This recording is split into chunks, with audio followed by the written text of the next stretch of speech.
Hey there, fellow watchers. It's that time of the year again, Star Wars Week. The annual Star Wars Day celebration is upon us in a couple days. May the 4th looms large over nerds all over the globe. In the Born to Watch tradition that we started last year, it's a tradition now. We will continue on our journey of discovery into arguably the greatest trilogy of all time.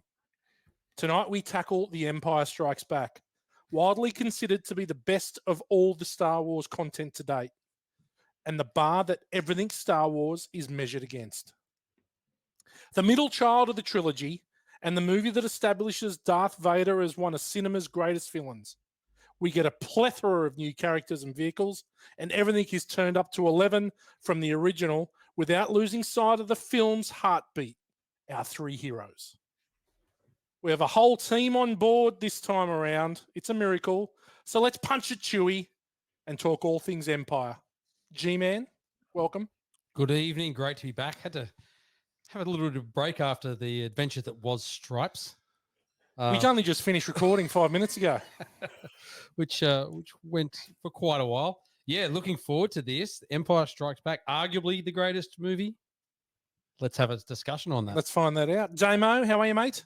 Good. And May the 4th, I just made this up. It's because it's May the 4th be with you. Yeah, I just made that up right then. You need to license that. Yeah. It's just one of those stats that I like to start with. It's only semi-recent. Yeah, I'd say in probably the last 10 years. 10 years? Yeah. May the 4th? Yeah, someone thought of it. Yeah. It was like, I thought of it and spread it around. Yeah, well, you've been known to do that, that's for sure. Yeah. Up there on the land, joining us 2 in a row. Dan, how are you, mate? Look, I'm coming from an interesting place with this particular podcast and this particular movie because I'm a lapsed Star Wars lover. It's lost me. The universe has lost me. I haven't even seen the last few releases when for the 4 of us, this was huge when we were young men. We were on a Saturday night, instead of getting on the piss, we'd instead want to play Star Wars Trivial Pursuit at your house, Whitey, with the teams, me and the G, champs. you and Sloan, and then the Giles brothers bringing up the rear. Now we were first. Oh, Yeah. you are. Well, We were first. We I've went explained through this so many times. We went through this 12 months ago. Yeah. Your memory is fucked. No, God. I won it. Our team won Yeah. it. Look, I'll tell you again, there was 3 games. We all won 1 each, except off. I came second in 2.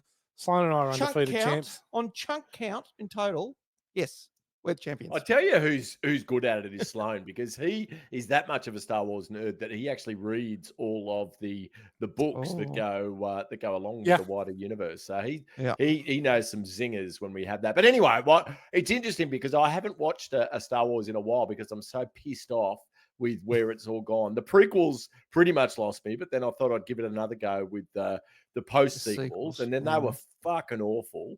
So it was nice to come back to a place of comfort. But yeah, interesting revisit. It is funny because I think there's a lot of guys our age in that boat that are so disenchanted with the franchise and where Disney have taken it. I remember I had the video shop when Disney bought Lucasfilm, $5.4 billion, half cash, half stock. And I remember saying to people that would come in, they go, "Oh, what about this?" I go, "It's the death of Star Wars. They're going to kill it. Yeah, Well, They're going to kill it." They have to get their money back, right? Well, they haven't still haven't. Do you know they still haven't made their money back? But they're well on the way, right? So that's the thing. They're just going to keep releasing rubbish to make it up. The disappointing thing is, Dan, and look, and I think that and I'll go to the back a few episodes ago where we did Jaws, and I said it could be my favorite movie of all time, Jaws. Now, I would never have said that if it was post or pre-99. I would never have said that. And even I would say I would never have said that after episode 3. I don't think, like, Revenge of the Sith's a good movie. It's a good Star Wars movie. Is that the third second one? Episode 3, Revenge of the Sith, where Anakin becomes Vader. That's actually not a Yeah. bad movie. It's okay. It's not a bad I'd movie. say it's good. Is that the but one when Yoda not- carves up? Yes. Yeah, well, he Yeah. carves up in He all. carves of them. up at the end of 2, and then he carves Yeah. up in the Yeah. But Senate. 2 is a travesty, and 1. Well, let's talk about Trade Federation Oh, and Oh. midi-chlorians. midi-chlorians. They missed the boat, but Trade the negotiations. the sequels. Oh, holy shit!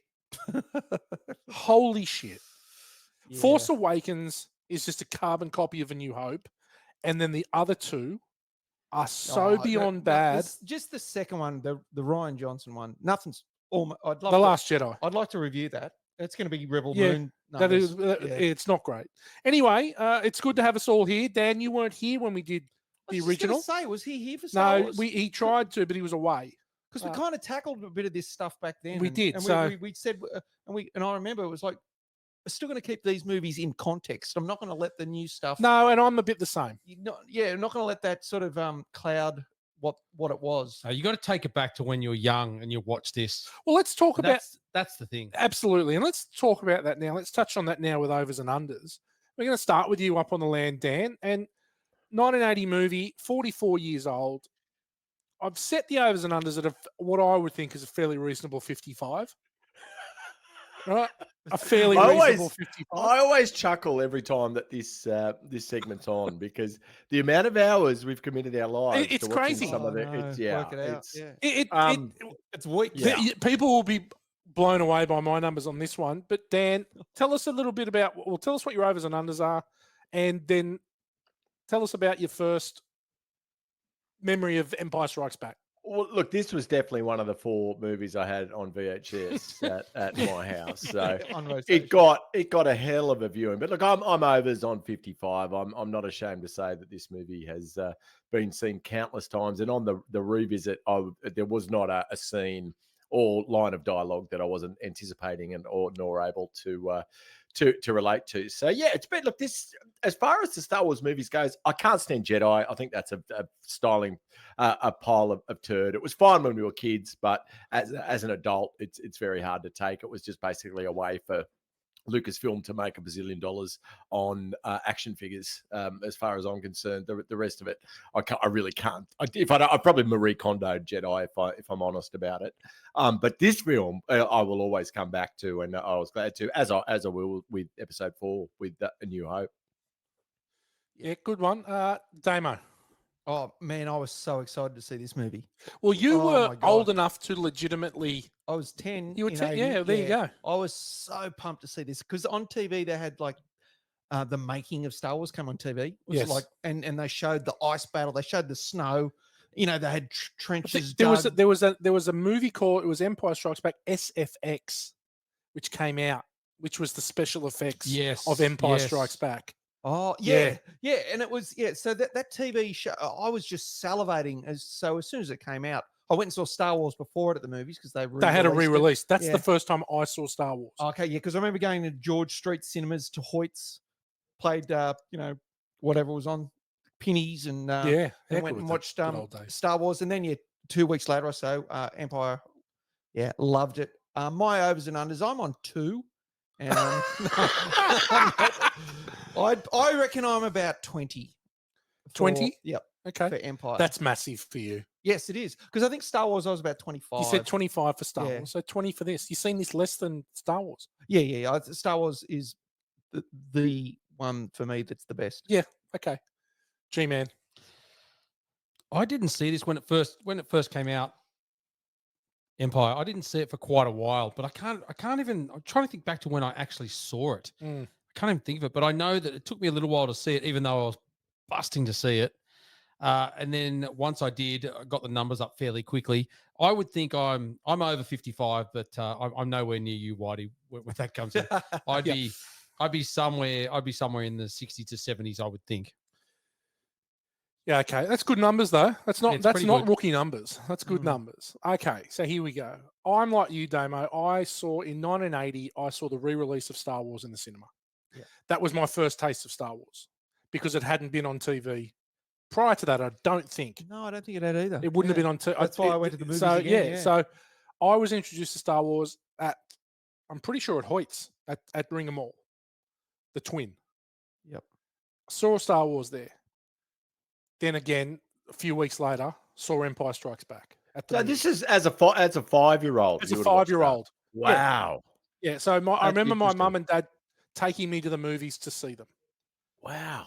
And I was like blown away. Like my love for Star Wars was incredible. And all I knew was the lore. I don't think I'd seen it yet before I'd seen it at the movies. And then saw Empire a few weeks later and was blown away and was hooked completely. My overs and unders on this is 500. That's less than your Star Wars. My Star Wars is 1,000. Yeah, that's what I thought. It was So something it's double. ridiculous. I would say that I'd be somewhere between 500 and 600 for Empire Strikes Back. Wow. So that's Now, and I'll explain that as I did with Star Wars. 1,000 hours. In that, is that these movies were my afternoons. So I'd get home from school and I'm not doing homework. I'm watching movies. And the movies that I watched the most were Star Wars, Jaws, Willy Wonka, and the like. So I wasted a lot of time in the afternoons at school. But then, once I had the video shop, I tortured a lot of people by having these movies on all the time. And because they were so easy just to have on in the background, I could still do some work. And they were so easy to have Family on. friendly. Family friendly, Yeah. very easy. And obviously, one of the great memories, and I know that me, Gow, and Morgs lived this together, was in 97 with the re-release, when they re-released the movies as the special editions. Oh, yeah. Now, With the sure, add-ons. the special editions are disappointing, but the build up to that re-release, having not been able to see it in the cinema since the 80s, right? Yep. Was incredible. Yeah. I remember you had your little passport that you got your stamped and all this kind of stuff. And I remember I actually went with, remember Adam Somerville? Yep. He was a massive, because you're working at the time, Dan, and he was a massive Star Wars guy as well. So I think it was the four of us might have gone to the three of them. I so do we went remember to that. Warwood, Yeah. didn't we? Yeah. We went to Warwood to watch them. Yeah, and we watched them again. And I just remember, again, just being, even though, yeah, there's some scenes in the special editions which are terrible. I've actually taken to watching the original versions of the movies again. Without the extras. Without all the extra stuff. And to see that is, they are so different, the movies. There's such a different tone to it. But Whitey, when did we go to the Orpheum? so we did that about 10 years ago. Was it? I reckon 10 or 12 years ago. And we did all three in the day. We did it on Star Wars Day. It might have been one of the first times it was ever done. Yeah, I think it was. And so the four of us went, Gow, myself, Dan, and Bones. Four of us went. Now, I know Morgs was a bit skeptical of the whole thing. Yeah, he was. And was ready to do the bolt, but I think by the end of it, was pretty happy that he went. I think it's the kind of movies that seeing it in a crowd, in the cinema, is the best way to see it. Yeah. Because I like to watch them back to back, you think is a chore. And it's this Saturday again, it's on again. And if Luke, my son, wasn't playing footy at 3:00, You'd be there? I'd be there. I'd definitely be there to watch them back to back in the cinema. In fact, I'm still considering buying the ticket because it starts at 2:30 and seeing Empire and Return of the Jedi in the night. Wow. Anyway, so between 500 and 600, quite conservatively, yes, be appalled. I don't care. G-Man, why don't you tell us about the movie? Okay, with the tagline, "The battle continues." That's brilliant. Not to be confused with the other one, "The adventure continues." Mm. Or the third one, "The saga continues." All right. Or the incest begins. Yes. Or continues. It is a dark time for the rebellion. After a devastating attack on their ice base on the planet of Hoth, the rebels are scattered by Imperial pursuit. Luke Skywalker seeks out the mysterious Jedi Master Yoda in the swamps of Dagobah, while Han Solo and Princess Leia outrun the Imperial fleet to the beautiful cloud city of Bespin. In an attempt to convert Luke to the dark side, the evil Darth Vader lures young Skywalker into a trap. In the midst of a fierce lightsaber duel with the Sith Lord, Luke faces a terrible truth about the Skywalker legacy. Jeez, they're telling the whole story. They do tell the whole story. There's no doubt about that. But that's cool. Yeah. That's cool. I don't like the word planet of Hoth. I think it should be the planet Hoth. Planet. Okay. I don't like you wouldn't say the planet of Earth. Yeah. Yeah, I agree. It shouldn't be called the planet of Hoth. Just be called Hoth, Yeah, isn't it? it is just Hoth. Just Hoth, the ice planet, or you could call it the ice planet of The ice Hoth, planet of Hoth. Yeah, or maybe. the ice planet Hoth. Grammar lessons. We're Well, really getting down to the weeds now, aren't we? yeah. I tell you what, though. Was there a full stop at comma there? What do you reckon, Dan? You're a bit of a wordsmith. Is it the No, planet of I'm Hoth, with or is it Damo. I think the trick is to use as few words as possible. So they they should change it. Except in, are you going to accept in film school for fuckwits? school. Except Oh in film no, school, right? I mean specifically to on the back of a VHS box. Yeah, no, in film school it's as many big words that you semi understand as possible. Connotation. Okay, there you go. Okay, did he say in there crossing trackless voids? Maybe. What is that? I don't know. I didn't even hear it. Wow. He might have. Did the voice sound familiar at all? He didn't sound that good, I didn't think. Do you? I think I've got it. Is it Harrison was it- Ford? I thought it might be, but then there were other times I thought it wasn't. So I don't know. There It was sounded one like part where I thought it was someone putting on a- Harrison Ford, yeah. Yeah, I actually think it's supposed to be Harrison Ford. yeah, I agree. I didn't pick that up at all. but I don't think it's him. no, it had a funny tone, I thought, his voice. It sounded different almost in every time he spoke. But compared to like your normal voiceover guy, he just didn't have that deep, dulcet tones. Yeah, you would have done a Yeah, heaps sure. better job. Oh, But mate, did I'd killed that. Did you in the see that voiceover. Luke and Leia kiss bit thing? That Yes. was not from the movie because Luke was really leaning into that one. Yeah, Like that with was a his, like- take. yeah. Well, you can see this is It was like he was about to hook in at there's 3 no a.m. at branding. Jade's. There's no branding for the Empire Strikes Back. Oh, Do you know what I mean? So it's- this, right at the end it said the Empire. yeah, Strikes but it's Back. not the branding for it. So Okay. it's not the logo or anything. So I reckon this is early on. Yeah, They've thrown this out as a bit of a tease. yeah. Hence, no dialogue. But that was a good. I can remember bits and pieces of watching the preview. You called them previews back in the day, not trailers. But yeah, Mm. I remember watching that. Yeah. Okay. Oh, bits of that I remember from watching the actual preview and flashbacks. Does that count as the 21st time you've seen this? Well, no. Okay. Yeah. All right. Critical thinking. IMDb rates Empire Strikes Back 8.7 out of 10. It is number 15 in the top 250. It's certified fresh 95% on the tomato meter with a 97% audience score. Universally lauded. Yep. Fair enough. Yep. Okay. Worth it. Got a couple reviews. None of the usuals. Oh, Who we got? We keep got it new- quiet new then, bloods. Morgs. We got a Fresh new blood. one. We got Tom Coates from BBC.com with a good review. Xavier. BBC. By far the best of the trilogy, Empire is a classic that completely transcends its genre with a reputation that can only grow and grow. Yep. Mhm. Like that. Good on you, Coatsy. Yep, all over it. Now we've got a bad one. Joy Gould Boyum of the Wall Street Journal. Sounds made up, right? Yeah. It's not. A Star Wars that has not only lost much of its humor and charm, but Oh, more important, a good deal of its innocence. Traveling in the process light years away from the shiny first magnitude of its original world. man, the humor ramped up for me. I found it pretty funny. There was a lot of funny, but Yeah. Han There was Solo a bit very of humor. funny in this. There was more humor in this than in Star Wars. 100%. Yeah. Yeah. Han Solo. Interesting review that. She's just looking for things to pick up. Yeah.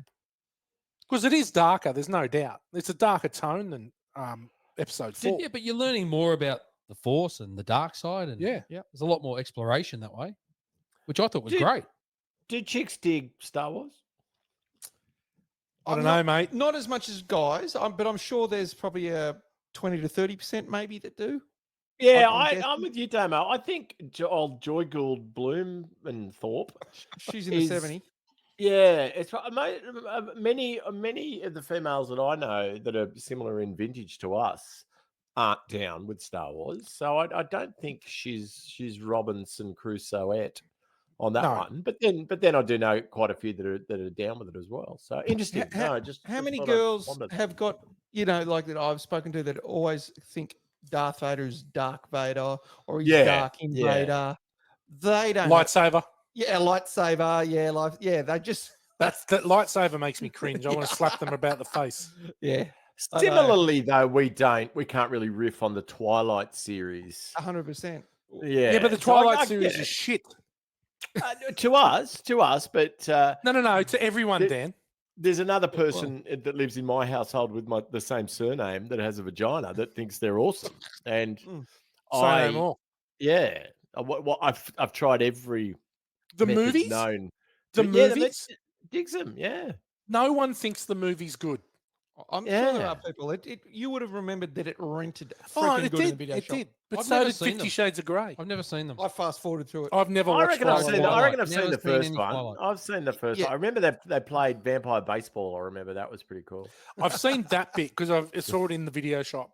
Is it a Yeah. movie we should cover on Born to Watch? Oh, I think 100%. maybe. Yeah. I think I'm gonna have to do it's some time. watching. Put Okay. on the Yeah. back burner. Now, Gal, being the second in the trilogy, we did a lot of the ordinary people the first time around. Yeah, we did. What have you got We for did. this one? Look, we don't want to go through everyone again. We don't need But to. there are new there's, people. There's some extra newbies. people. Yeah. There's some There's, extra there's people. Billy D. Yeah, there's Billy D. He's known for being in Star Wars. He was in Nighthawks. He was, with Sly Stallone. He was Sly. He was in Nighthawks. A great beard. And then he's done every single Star Wars cartoon and everything after that. There's not a lot in his back catalogue. He was Harvey Dent in Batman '89. Yes, He was too. Yep. He was on Modern Family. Had a bit of a cameo on Modern Family. Oh, he did too. Yeah. Yes, that's right. He's a good looking rooster. Yeah, mate. He would have slayed the birds in the Smooth 80s. Yeah. talker. Good looking. Yeah. cat. Sade Smooth wrote a talker. song about him. Smooth operator. Look, I got a little. Coast LA to To Chicago. Chicago, Western Maine. Okay. Hey, Gal, sorry, Whitey made a statement earlier likening this to the middle child. Now, you're the middle child, the G clan, and you're a real weird cat. Do you think that is a fair statement? It's just a question in two parts. And no, really, it's just one part. You're a weird cat, right? Appreciate you calling me cat. Yeah. Well done, Daniel. That's Yeah. quite restraint for you. Well done. You must have got them all out in the Stripes episode. Weird cat. Hey, yeah, buddy. He's not on the a cow 6C. bombies. He's not on the cow bombies He's a yet. 6C, that cat. No, I'm just easing into a few single fins tonight. So thank you, Yeah. Gage Rhodes. Oh, Shamrock mates. love a single fin. Look, I've actually got one for you that Mark Hamill. He's obviously Oh, he's in Luke it. Skywalker. He's in it. Yeah, we know he's in it. He also does a bit of voiceover, and he's the voice on the PA when they're at Hoth. He says, "The first transport is away." Oh, does he do that? That's the netball final. Oh, Yeah, my yeah. I wonder if he God. got it. I wonder if he got extra freight for that. Has the one arm I'm up. sure he got extra freight for that. He would have got. Yeah, he would have yeah, got 100%. Well, he Yeah. did so much voiceover work later in his career. That's the start of it.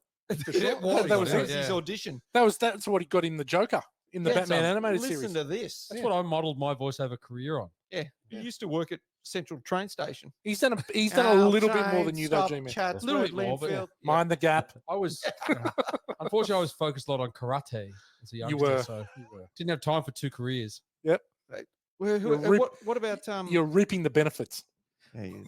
I'll tell you another one about Mark Hamill, and Damo, you love this. He was originally cast as David Bradford on What, Eight- 8 is enough. 8 is Enough Wow, with Willie Ames. with Willie Ames. Willie Ames. Dick, And- who's the dad? Oh, Oh, Dick Patton. yeah, Dick Dick Van Patton. Dyke. Yeah. No, Who's- Dick, yeah, who's- Dick Van Van Dyke. I was thinking of Dick Patton. but Dick Patton. Yeah. Bloody hell. What's that? What's it called when you get a ring in your ball sack? Prince Albert. Yes, Albert. Yeah, he wasn't in it.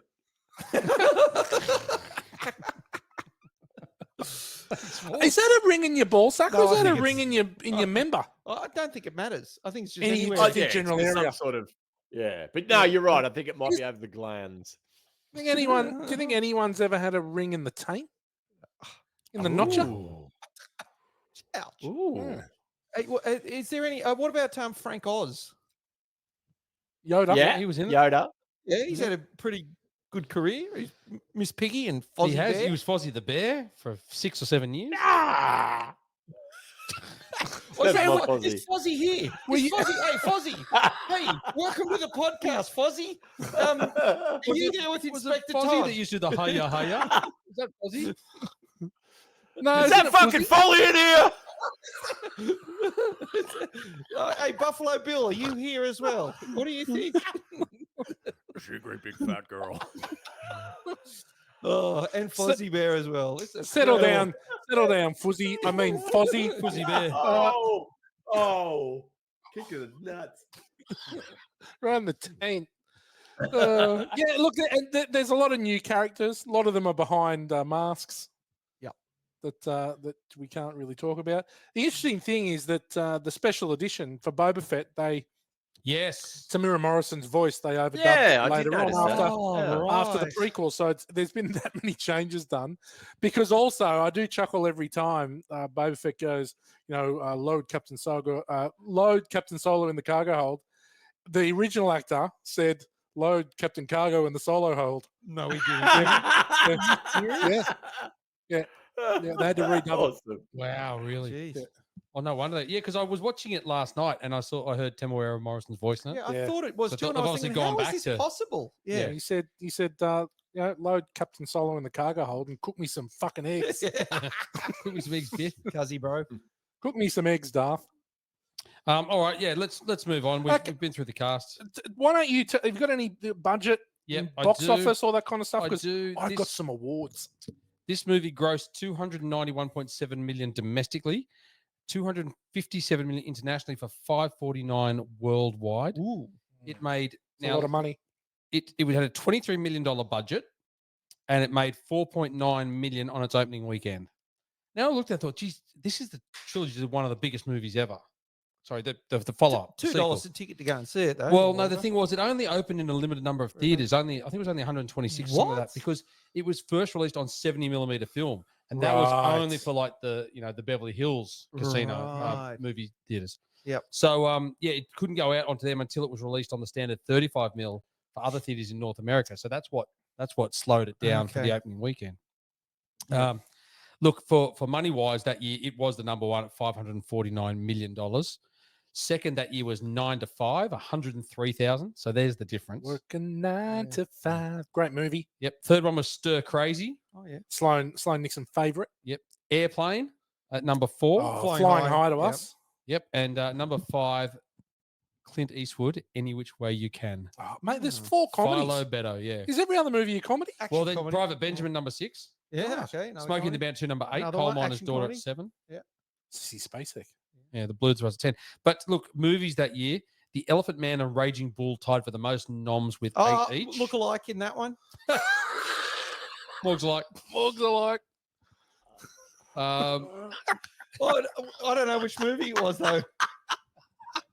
And obviously, Ordinary People, which is what we get the name of this. well, that's right. Ordinary this People was the segment? best. Well, so best director winner was Robert Redford, became the third individual to win this category for his directing debut and the first actor to achieve the feat. Timothy Hutton, at the age of 20, became the best supporting actor for Ordinary People, and Fame became the first film to earn 2 nominations for best original song.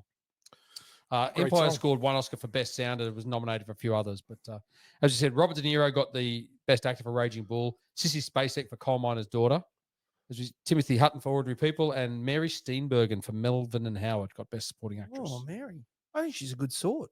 Mary right, so- Steenburgen. Mary Yeah. Steenburgen. Sorry, Good Gail, what was number 2 in the box office? 9 to 5. Tumble out of bed and stumble to the kitchen, pour myself a cup of ambition and yawn and stretch and try to come to life. Jump in the shower, the blood starts pumping. Out on the streets, the traffic just jumping for folks like me Okay. on the job We'll from sing tonight. 9 to 5. Working 9 to 5. What a way to make living. Barely getting by. It's all talking and no giving. They just use your mind and they And never buzz. give you credit. Oh, yeah. It's enough to drive you crazy if you let it. Well done. Well done, Dan. I have to match that. Wow. I'm going to match that coming up soon. My kick-ass credit song's better than that. Nice. Okay. Looking forward to it. A couple awards. You already said, Are G-Man, these that... those Saturn ones? well, or- hang on. Chill. No, I was going to say, yeah. Chill. I'm Yeah. chilling. Academy Award for Best Sound Mixing. Gaz already said that. People's Choice Award for the favourite movie. People's Choice was big back there. BAFTA, Best Original Score. Hugo Award for Best Dramatic Presentation. Hugo. Special Achievement Academy Award. So they just made up an Academy Award for it. Because they're like, well, it's not going to win Best Picture, but it's, I'll give tell it you what, special it's achievement. pretty fucking Yeah, good. Yeah. So we better give it something. Is that Saturn that's Award for club? Best Director. Oh, okay. What about MTV Best Kiss? Who won it? Satellite Award, Best DVD Extra, 2011. Oh, Best DVD Extra. Now, notably, George Lucas doesn't direct this. It's directed by Irvin Yeah, Kershner. I only just found that out Yeah. when I watched it this time. Yeah. I was like, I can't believe I've always thought George Lucas So, directed this. so George Lucas had enough after the first one and was like, I'm just stepping back. Yeah, he just wrote and produced it, yeah. produced it. But he was effectively on set every day anyway. Yeah. But Irvin Kershner directed it, and you can tell there's something a little more slick about this because there's a seasoned director involved. Whereas I don't think George Lucas is the greatest of directors. Yeah, Irvin got a bit of the slow motion in there, didn't he? The Dagobah training scenes. Yeah, he was good. Loved a bit of I slow thought he was motion. good. Mm. Thought He he was didn't, he good. didn't do that many movies. He did Never Say Never Again in '83. Never. Oh, he did that Never. one. Did RoboCop 2 in That 1990. was the unofficial Bond. The unofficial, the yeah, Sean Bond. Connery, Yeah. Yeah. But yeah, RoboCop 2, but didn't do a lot of other big movies apart from that. Well, he's done a bloody big one here, hasn't Yeah, he? massive one. Yeah, he just Didn't need to do anything else. That's exactly right. He looks about 150 when he made this movie. Looks like Yoda. He does. Yoda's That molded dad. Yoda on him. Yeah. Okay, 1980 hit sleeper or dud. Dan has got the hit for tonight. I Yeah, sent 1980 everything out a bit early this week too. So yeah, I was planned.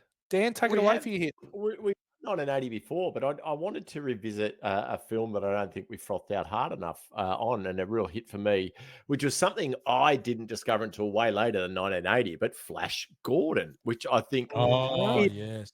just a real great campy flick. And I did a little bit more diving into why I enjoyed it so much. So the actual the writer director of that was heavily involved in the original Batman TV series. So that's why that aesthetic was very similar. That real camp, real high saturated color, all the shit you see in there. Cartoony, Yeah. Super cartoony. So that made a lot of sense. And also what I found really interesting is Sam Jones, who played Flash Gordon.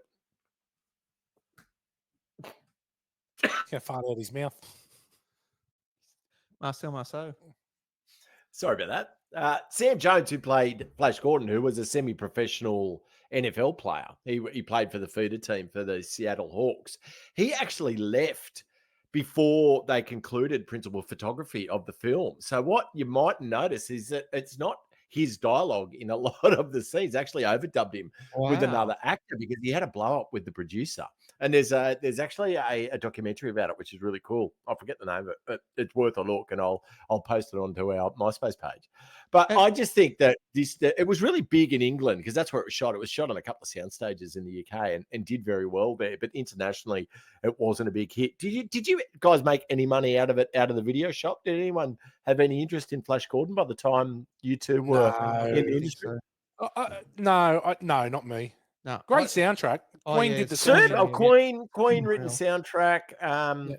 And Timothy it was one of Dalton's in it. It's got a Timothy great Dalton's cast. very young Timothy Dalton. Yeah, it's Gordon's Live. Yeah. It's just if you haven't Ming the seen Merciless. it, F-Wits, go and dig it out because it is It's it's very cool. self- The bit cool where one. they used to stick Super their hand, self-aware. they'd stick their Yes, hand into the pit stump, the pit stump thing. Yeah, the stump. They bang on. Try not to get I bitten. saw that at the movies. I saw it at the State Theatre in the city. Oh wow! In Sydney. Yeah, Yeah, good. I That's a remember good. going.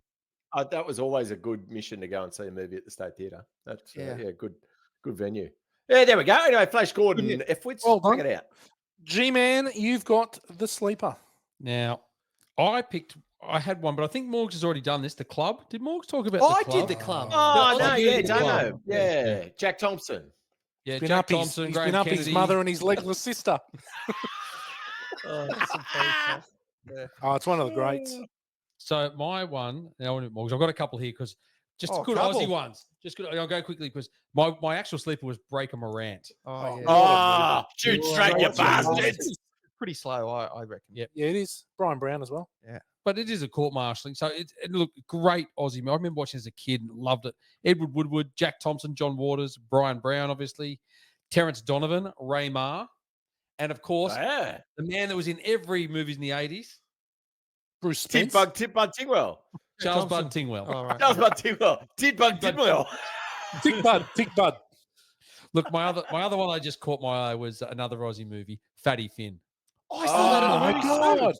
I saw that at the movies. The Fatty blonde-haired Finn. kid. Yeah, I Yep. can remember seeing that at the movies, Damo. Yeah. What about Ginger Megs? Yep. Ginger Megs. I used to watch Ginger Megs a lot. Well, the guy, Paul Daniels, he was a local guy from Chatswood, got that role. I But, actually saw Ginger Megs at the movies, not Fatty Finn. Sorry. Yeah. I just But got there's it confused. Here's the spiel for Fatty Finn. I was Fatty just Finn about to raises say. Joe for a new radio.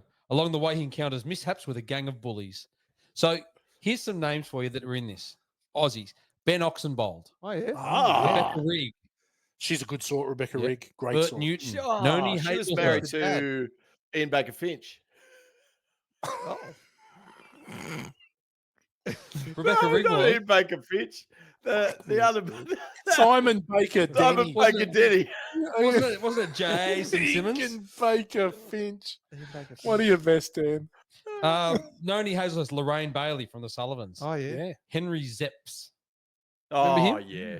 He's a bit of a Charles Buntingwell. Yeah. Ross Higgins was in there. He had a small role. Kingswood Country. Kingswood Country. Paul Hogan had a Flaming small role. what? And Robert Hughes was in there as well. Oh, God. Oh, touchy Probably. feely. Yeah. Oh, we can edit that out. Yeah. Well, no, he was convicted. So, yeah. Yeah. Well done, G-Man. 3 for the price of 1. We love it. Damo's got the dud. Now I'm going to match Morgs here.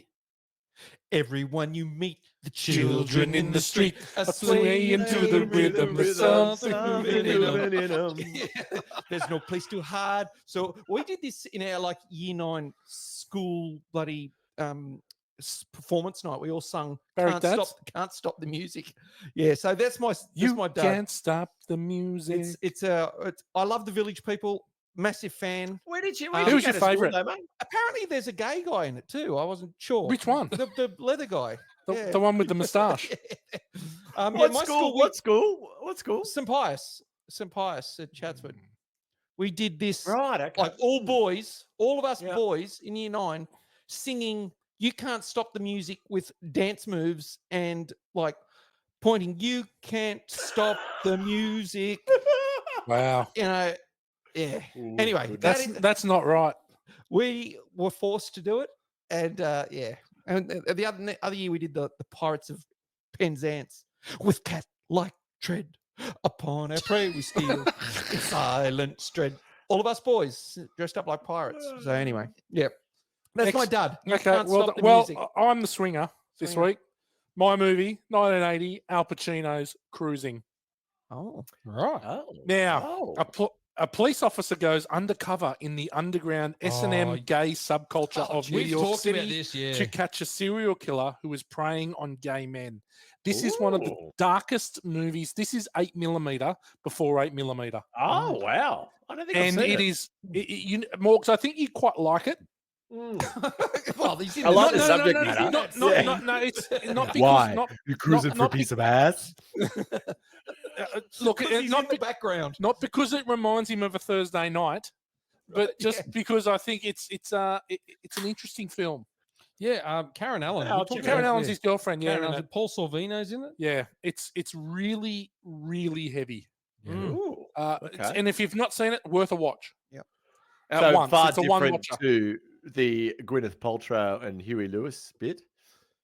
Cruising. Yeah, absolutely. Yes. Cruising. Duets. Yes, yeah, Yeah, duets. karaoke singers, wasn't it? Yeah. Yep. Yeah. Yep. Funny. That was terrible. That was a movie. massive song. That Cruising, though, I wasn't know. it? I saw that at the movies and it was dog shit. Really? love Yeah. it when we're cruising, Cruising together. Gwyneth, yeah. How good's Huey Lewis, though? Yeah. Craggly old head. Seriously. Yeah. Okay, question time. Is this the best movie in the Star Wars universe? Second best for me. You like the first one? Oh yeah. 100%. I'm a Star Wars guy. Do you think this is better made than the first one? No, I don't. I don't think so. I think Yeah. they look kind of similar, but I just prefer the first. It just had more of an impact in my life. You're a big origin story, though. Your Fellowship Not- of the Ring? Oh, but I'm Mad Max 2. Really? and I'm I- Mad Max 1. And I'm Lethal Weapon 2. Yep. But yeah, Rambo or First Blood or Yeah. Star Wars. Yeah, number 1. I don't know. Anyone else got anything to say on this one? I disagree, Dan. I think this is markedly better made, and I think we may touch on that a little bit in Film School for FWits this week. And but I switch between the two, so I will often proclaim Star Wars the best, and then after a viewing of Empire, if it's top of mind and recency bias is rearing its ugly head, I'll probably go with Empire. But yeah, they're neck and neck. I think most people I've spoken to say Empire. Yes. Most Yeah. that are Star Wars heads. G? I say Empire is Yep. the best, but I'm like Morgs. I would do flip, and then I go, but the original is so good. Yeah.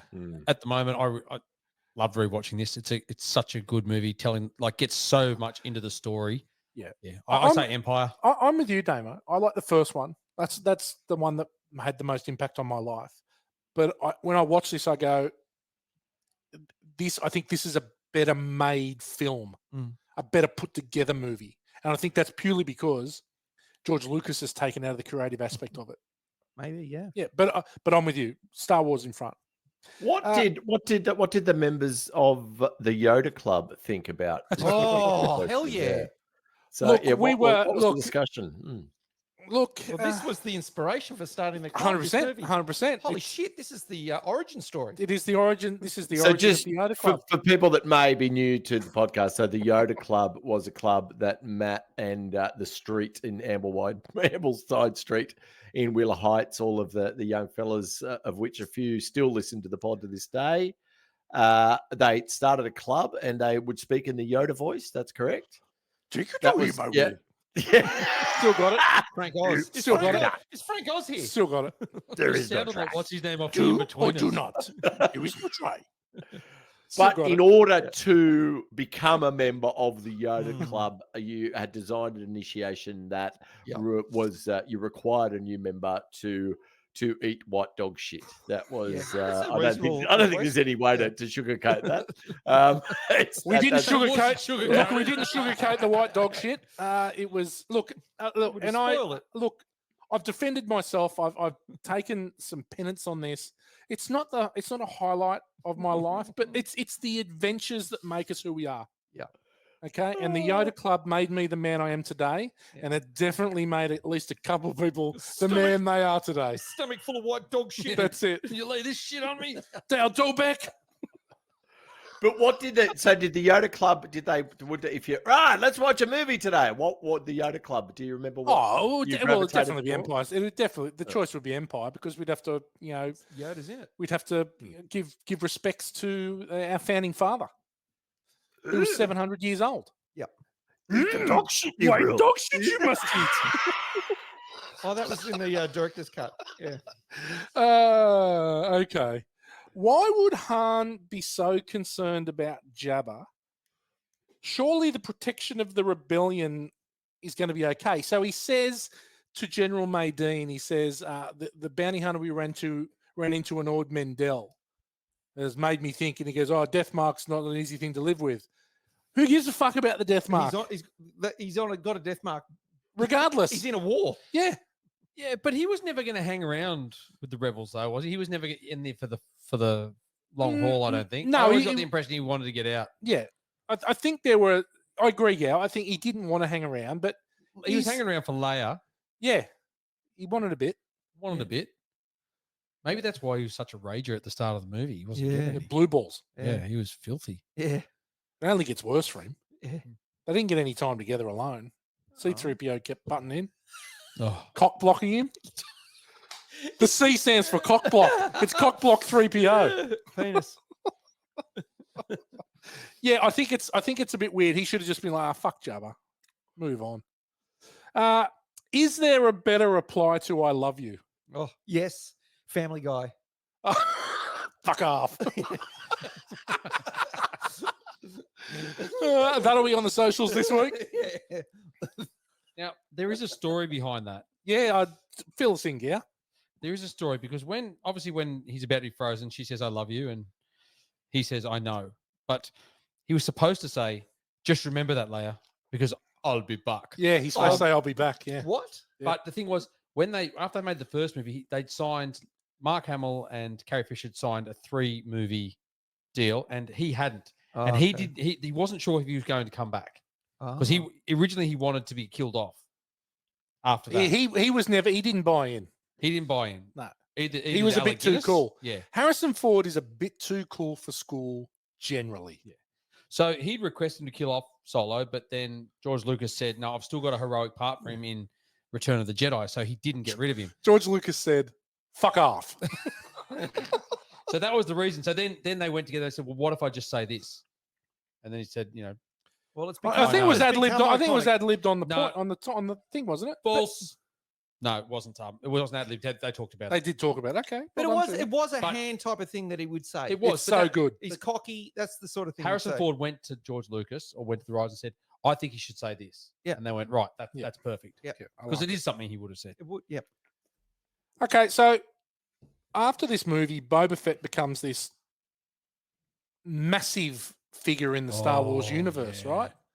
And he's in this movie for 6 minutes of screen time, I reckon, maximum. Probably not even that much. In the background. And then yeah. he utters like 10 words, and then in Return of the Jedi, he's in it for about the same amount of time.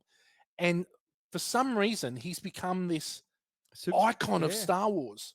Yeah. Does he deserve it? Yeah, I loved Boba Fett. I had a big Boba Fett figurine, big plastic one like that tall. Yeah, that'd be worth And- some coin now, G-Man. And it had the what do you call it? The microphone. the scope scope, that came yeah. down, and you could look through the back of his eye and bring the scope down. Oh, it was an awesome. I don't know whatever happened to that. I got I booted. think he just looked really cool. Yeah. And he just looked Mysterious. underutilized too. It was like, man, I wish he was. So, because when you think, so they're in the scene, this is an add-on, I'm just ad-libbing here, I'm Han Soloing it. In the scene where Vader interviews the bounty hunters, The scum. can you name any of the other bounty hunters on that wall? Oh, there's the one that looks like Looks like a monster. looks like Greeno. Yeah, the first guy. Oh. Looks like the guy out of the Last Starfighter. So, okay, here we go. So there's one of them which it plays a role in The Mandalorian, which is IG-11, which is the robot one with the Yep. with the long head. Yeah, Oh. with the metal head. The one Yep. that looks like a lizard Yeah. is Bosch Bosch. Oh. or Bosk, one of those. Yeah. And then the one that looks like he's got a oxygen thing is called Zuckus. Jeez. Don't you Good think research. Bosch looks like Centauri or whatever his name is? Does in look the a little Last bit. Starfighter? Does look a little bit. With Yeah, the helmet de- head? Definitely. All available to buy as toys. Absolutely. I got them all Oh, under yeah. I got them all under the house here. Right. In multiples. Okay. Should Yoda have told Luke just to get fucked? He tried to, but like seriously, He's not ready. is them okay? So Luke is a little whiny. Eh? Oh, I just want to yeah. go to Tushy Station to pick up some power converters. Yeah, he was a bit in like the that. first one. Yeah. In this one, he takes petulance to a new level. Yeah. Yeah. He just really And- wanted to see Yoda, didn't he? And Yoda knew he wasn't ready. He was a bad student. Should he have told him to rack off? Although he tried. I think he tried, but yeah, he convinced him that like he's got to give him a He can't try. give him But a whirl. why didn't Yoda just make him stay if he thought he shouldn't go? Like he could have just not let him go. He should have just forced him. Yeah, he could have just gone bang, like your ship's not going anywhere. Yeah. Well, Yeah. how did you do that? I guess he has to give him free will. That is why you fail. Yes, I don't believe it. Okay. Last question. I know what your answer is going to be to this already, Damo. And Morgs, I'm putting a caveat on this because I know where you might go with this question as well. Is this the best pure sci-fi movie of all time? Jeez, Now, I know you're going to say no because you're going to put Star Wars above this. you ignored Rebel Moon as well. Well, even get a look in. we've ignored part two. Now, Dan, we take out movies like Moon and all these other things that are sort of a bit artsy sci-fi. or no horror sort of And ones. Alien and Aliens would take them out because they're a horror. Yeah. But this is a pure sci-fi Definitely. adventure movie. For sure. Yeah, Yeah. definitely. Yeah. Adventure, sci-fi. Yep. This is like sort of Battlestar Galactica, Buck Rogers. To me, this is more a fairy tale than a sci-fi movie. I don't. It follows the similar tropes that you would see with the hero's journey and all of the very common structures for storytelling. So yeah, I don't really, when I think of sci-fi, I don't necessarily head towards a Star Wars film. They're more I know, and that's why I sort of put the caveat on there because I Yeah. knew what you would end up going down. But yeah, it's hard. I think it is an adventure. It's definitely a fairy tale adventure. I think it's the best pure sci-fi movie of all time. Yep. That's just my thoughts. Okay, well done, people. Born to Watch only fans. We've had a little bit of reach out. Dan, you'll be happy to know that that Matty Beer Geek is still alive. Oh, good one. He's we're gonna get him very back on. He's very, very keen to come back on. He says he's ready whenever we're ready to go. Oh, let's link him Nice. out. Yep. So we'll get him on. We'll get him on in the future. We also had the perp reach out. This Oh, we week. haven't heard from the perp. Nah, we Hey, haven't. mate, did you end up rooting the perp? What happened? I can't kiss and tell. It So got we hot got- and heavy there for a while, though, didn't it? Like it got. It was sat on the lounge. pretty. It was They pretty. sat on the inevitable. couch here together. Yeah, They we sat on the did. couch On the together. casting couch together. Mate, I got to Yeah. say, it was electric. Yeah, It was electric. Yeah. Now, the Stripes has a special place in the perp's heart, being an ex-service woman herself. Of course, yeah. The perp was a cook in the army. Yeah. She said, side note about rope climbing, I got kept behind at Kapuka at the army training because I couldn't climb the ropes. I was going to be a fucking cook. And then she goes, I could shoot, I could run, I could do sit-ups, but climbing ropes, definitely not the highlight of my army career. No. I'm with you, perps. I couldn't have done Yeah. it either. I like I the don't rope think- climb. It felt nice. I'm probably the when only you got one to the top. on the team that can do it these days. So yeah. Did you like the? Oh, Yeah. Daniel, Oh, your okay. 2-minute noodles, please. Mate, it's power to weight ratio these days. I'm 1,000,000 to 1. I can barely do Be anything tough anymore. to do now. I can barely get myself off this fucking lounge after the podcast. What are you talking about? Morgs has got that farm strength. You know that land. Oh, Yeah, that's it. Farm Look at that strong. crazy farm guy. He's farm strong. He's farm strong. Dan is farm strong. 5-acre farm strong. Yeah. That's what Dan is. Hey, You pick up eggs all size day. doesn't matter. It's how many subsidies you get from the government. Excellent. And you get none. Okay. The Gage Roads Brew Company. Good, the bad, and the ugly. Are we good to go? We are. How are we enjoying the beer? Love it. Gotta love a single fin. Dan, It was the best day of my life when I got my delivery here on the land. And yeah, Fair yeah. haul. What's your thoughts on the hazy pale ale so far? The G. Love it. Not many left. Yeah, it's a good. that's very. Yeah, I might need a re-up on the hazy pale ale. Dan, yeah, I got my delivery from the G-Man today, excellent. and there were no hazy pale ale in the forthwith. So I'm The, assuming there'll be none of them left. I accidentally forgot them. No, thank you, Gage That's Roads. It's you're going down well, and I would encourage all the F-Weeds to give it a try. Very, very good piss. And as we said last week, if you want to sink some piss, try one of the Gage Roads Brew Company's lineup. It's quality stuff. Okay, we're going to start with you, Damo, for good. What do you got? Oh, Hoth. How good, mate? Hoth is the best. Hoth is the best. Just everything. Just the ATT walkers, the trenches, Snow speeder. just in the snow. That environment. Yeah. And a land battle in Yeah. space. It was like, this is fantastic. That was Yeah. the thing I looked forward to most for this movie. Just go like, oh my god, there's a war in the snow. Yeah. Jesus. Have you seen any of the behind the scenes on how they shot that? Yeah, a little like bit of it. Years and years little and bit of years it. ago. Yeah, it's really. I'd encourage you to check it out. It's quite a bit on the YouTube, and it's really interesting. So a lot of model technology, but yeah, really, really cool how they designed that and how it translates to the big screen. It's I think it's excellent.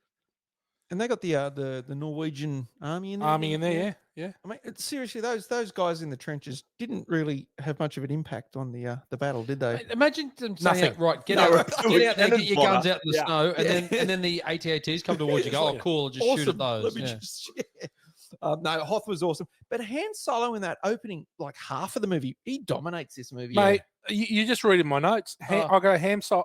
Ham. Han Solo sandwich. is crushing this movie. The opening, the funny stuff, the angry What do you mean stuff. nobody knows? Yeah. Yeah. And my friend's out in it. Well, I'll see you in hell. Yeah. And then he And rides. I thought you smelled bad.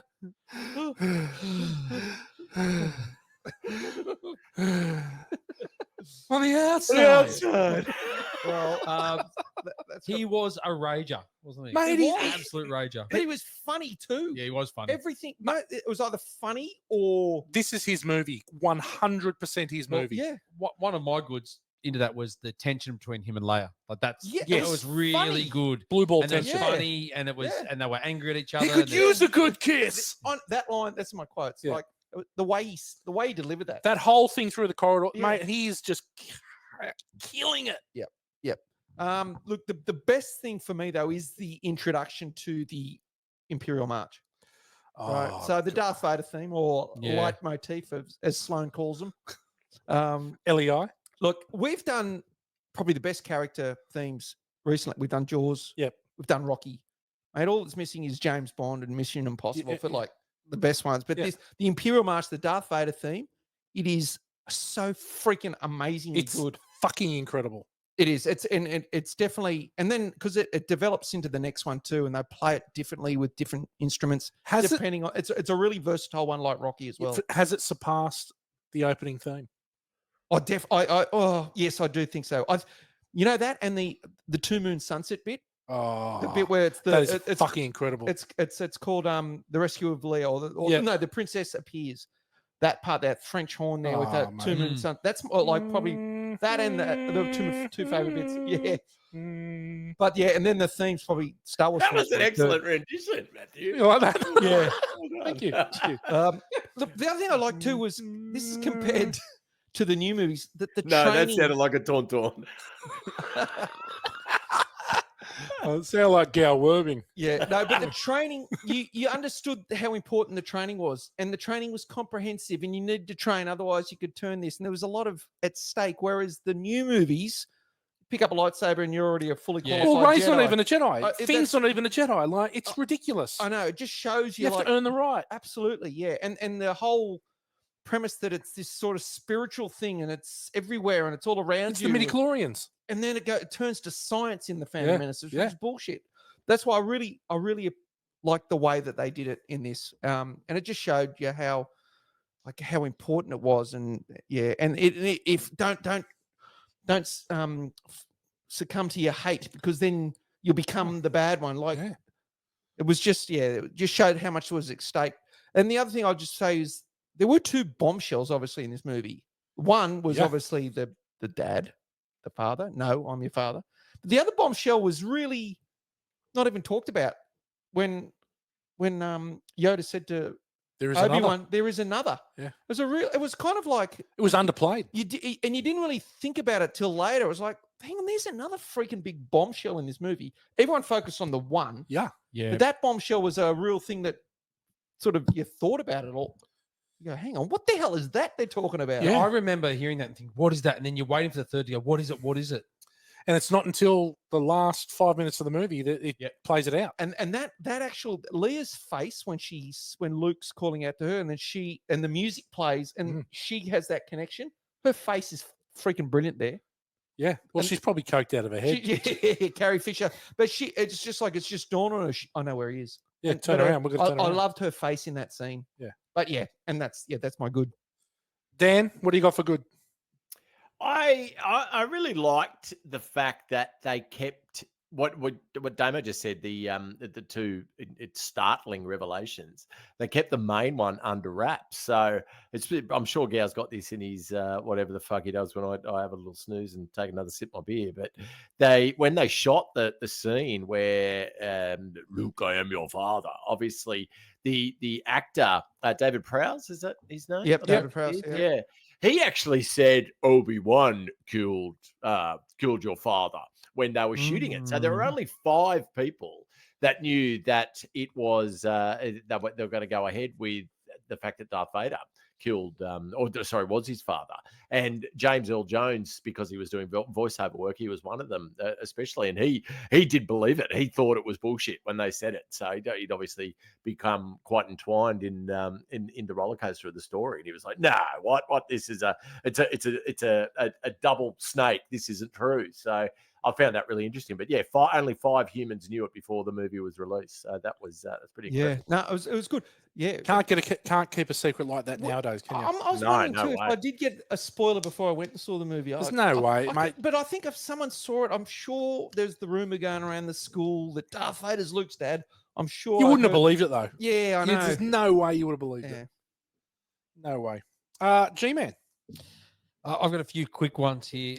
A little different to Damo. The opening music, when the Lucasfilm comes up on the screen in the shiny silver, and then The fanfare. yeah, like it's so loud and it takes you.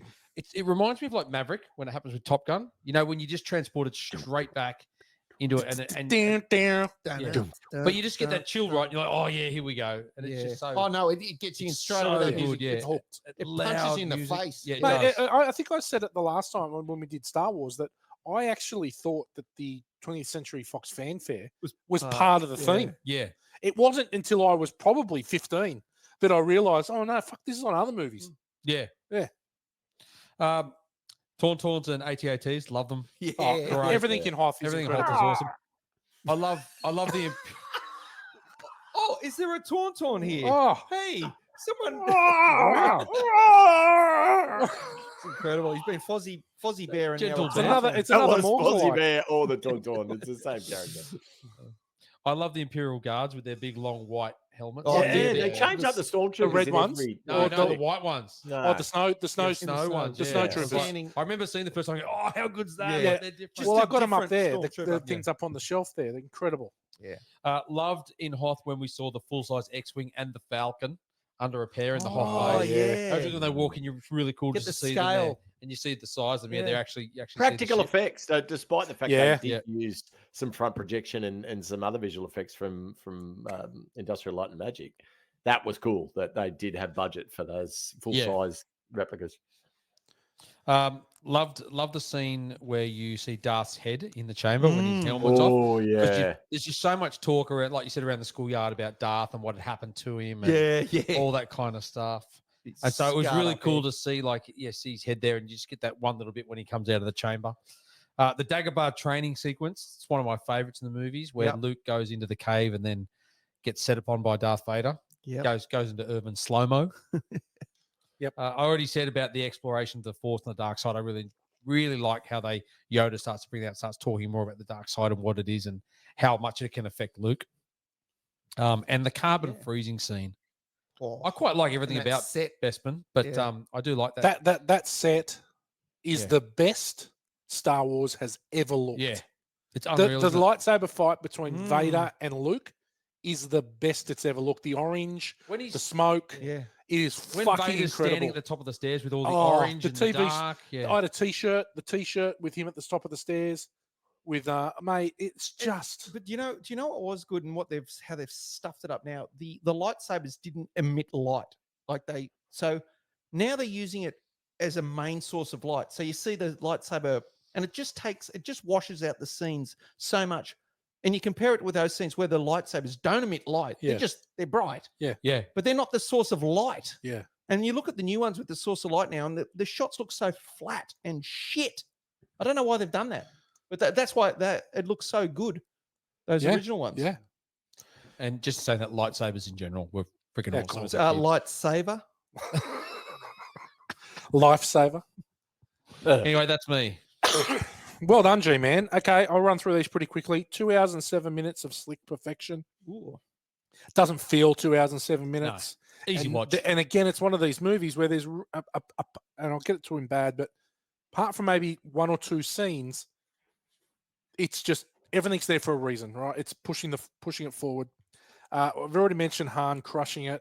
Hoth is amazing. Leia and Han in the corridor, the banter, it's so good. The new vehicles, so Snowspeeder, Yeah. right up there with the Snowspeeders are right up there with X-wings for me. I fucking love them. I I've got had a one. couple of them. I've got one up here on the shelf. I had a steel one. I've got a couple in their boxes under the house. Grouse.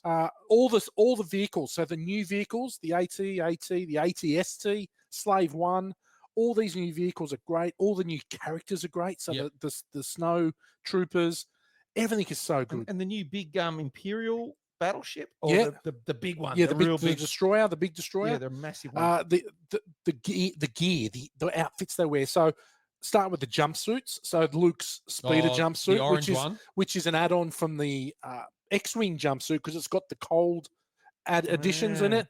It's fucking amazing. But then you go into what Han's outfit that he wears with the blue jacket and the brown pants. Yeah. You then go into to Luke's Bespin, the khaki outfit Yep. is incredible. It's like a safari suit with 1,000 pockets. It's incredible. Everything about the costume design in this film is amazing, incredible. Love it. I love Lando's blue shirt. He rocks Yeah, that like blue everything, shirt. all the outfits in this movie just take Puffy shirt. the puffy shirt. Yeah, That's it. yeah. And all, but whereas there was not as much care, and I guess there was no need for the costume changes in the original film. In here, they all got multiple costume changes, the characters, and they all look great in everything they wear. The Luke and Vader saber duel is the highlight of Star Wars for me in this film. It's never looked better. It adds a bit of acrobatics to it that they didn't have in the first movie. It's a completely different set. There's a lot of I guess thought in the fighting. It's not just one-on-one. It's, they're hiding, they're moving. There's a lot going on in that scene. Yeah. And obviously then they move through the window. They then move onto the landing, walkway. yeah. It's so much to that scene, which is just fucking incredible. I'm with you, Gao. The carbon-free set is just all time. Yeah. Obviously, I Am Your Father is the biggest curveball in all of cinema that no one was expecting. No. You've mentioned the Imperial March, which is next level good. Yeah. I love the fact that the rebels win nothing in this movie. They don't even win a battle. They win nothing. Yeah. They lose Hoth. Luke loses the lightsaber battle. Yeah. They lose everything. It's Yeah. all Empire, Well, which is mate, great. Empire Strikes Back. Exactly right. I loved. What freaked me out as a kid was the torture devices. Like when Han gets pushed down into the needles, I was like, oh, that's horrible. Oh, yeah. They didn't even ask me a question. But when you're talking about carbon freeze, I'm just going to go back to the Family Guy. Do you see Peter Griffin in Carbon Freeze? His butt is in the air with his pants down. His pants down. He's frozen. Oh God! I'm with you, Gao. The first glimpse of the real Vader asks so many questions, doesn't answer the questions. Okay, we don't need to know the answers. No, people, we'll find them out in due course. Today, we are spoon-fed everything. There's so much exposition in everything we watch now. Yep. Sometimes it's good to walk away, and this movie is the perfect example. There's no ending, there's no answer, right? So it's perfect. Obviously, but I don't often like movies that do that just sort of end. But this one, I did. I know. I was disappointed as all hell when I saw this. For sure, movies. but no way it can't end now. But hang on a minute. Has there ever been a sequel that's left us wanting more? No, totally. I think Like this. Yeah. This movie is the one that goes. Yeah. Fuck! I can't wait to see the next one. I think I was disappointed for about 2 seconds, but then you go, next one's coming, next one's coming, and you're just thinking about that. And then obviously it's got the introduction of Boba Fett, which he goes on to be I had Boba in an incredible character in the universe with the worst TV series possible. Such a letdown. It was shit. Until The Mandalorian comes in for the last 3 episodes, and then it becomes The Mandalorian TV show. It was still with those kids on the bikes or whatever. Mate, ridiculous. Anyway, the bad. We'll start with you up on the land. Dan, what do you got? Why on earth would you want to work on a Star Destroyer for the Empire? Like, what possible do you like? It's carrot and a stick. It's all stick. So if you fuck up, you're gonna die. Yeah. It's a absolutely horrific workplace. The tension. It's there's actually no support from your colleagues. I can't think that you'd get a lot of freight. I don't know what the economics are of working as it's all conscription, right? They just get brought in. I don't get much say in it. No, that is you've just hit my ugly there, Morgs. Yeah, like if you're promoted to admiral. Fuck that. You're dead. Yeah, you just gotta. There's no way you're gonna walk around being the rubbish guy. You're just gonna walk around and be the rubbish guy and go, I want no responsibility. That's right. No responsibility. Clean the dunnies. Just sweeping here. Yeah. Just clean the shitters. You left a spot on that ground. Yeah. Dead.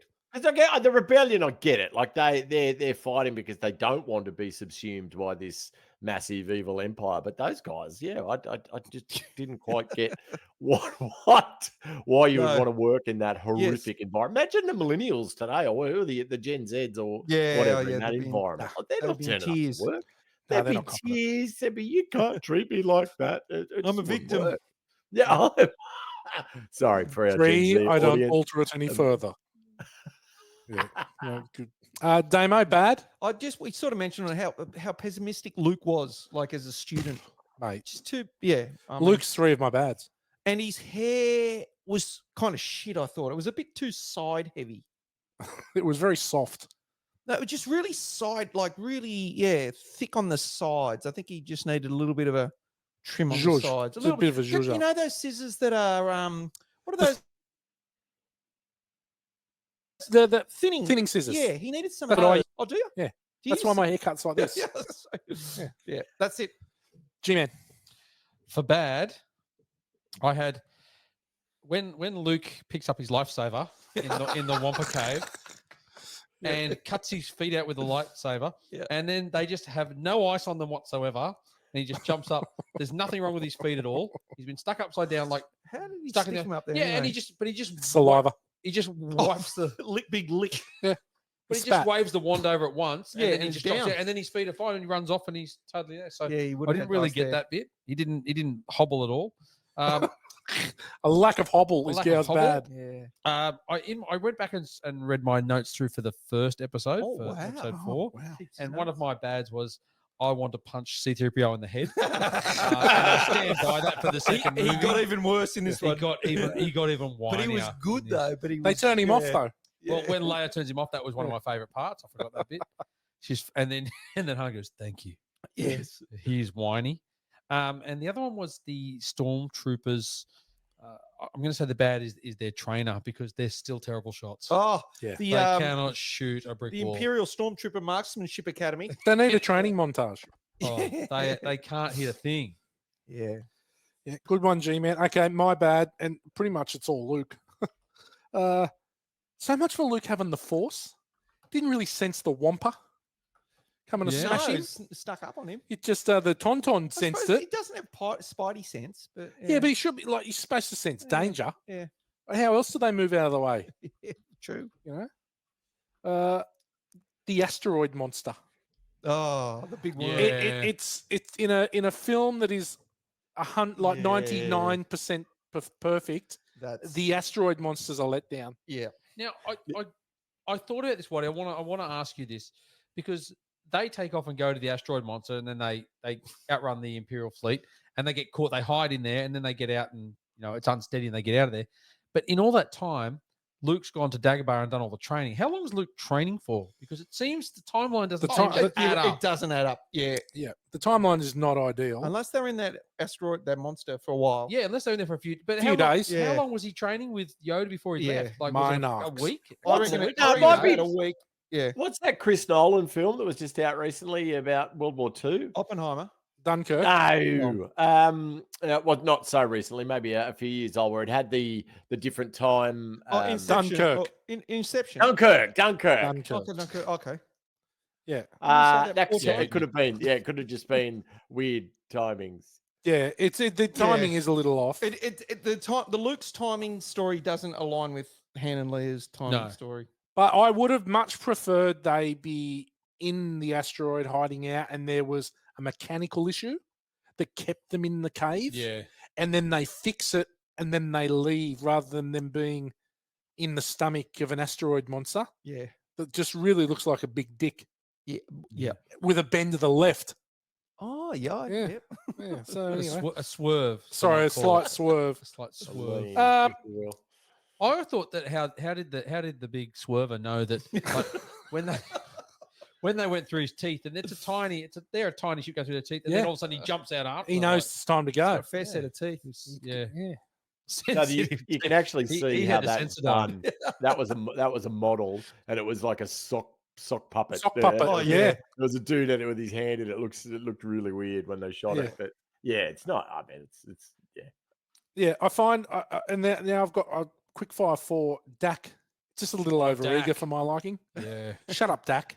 Yeah, You've can't you've doubt got that. the rails run by being with the best pilot. He can bullseye a Womprat. Didn't help Dak though.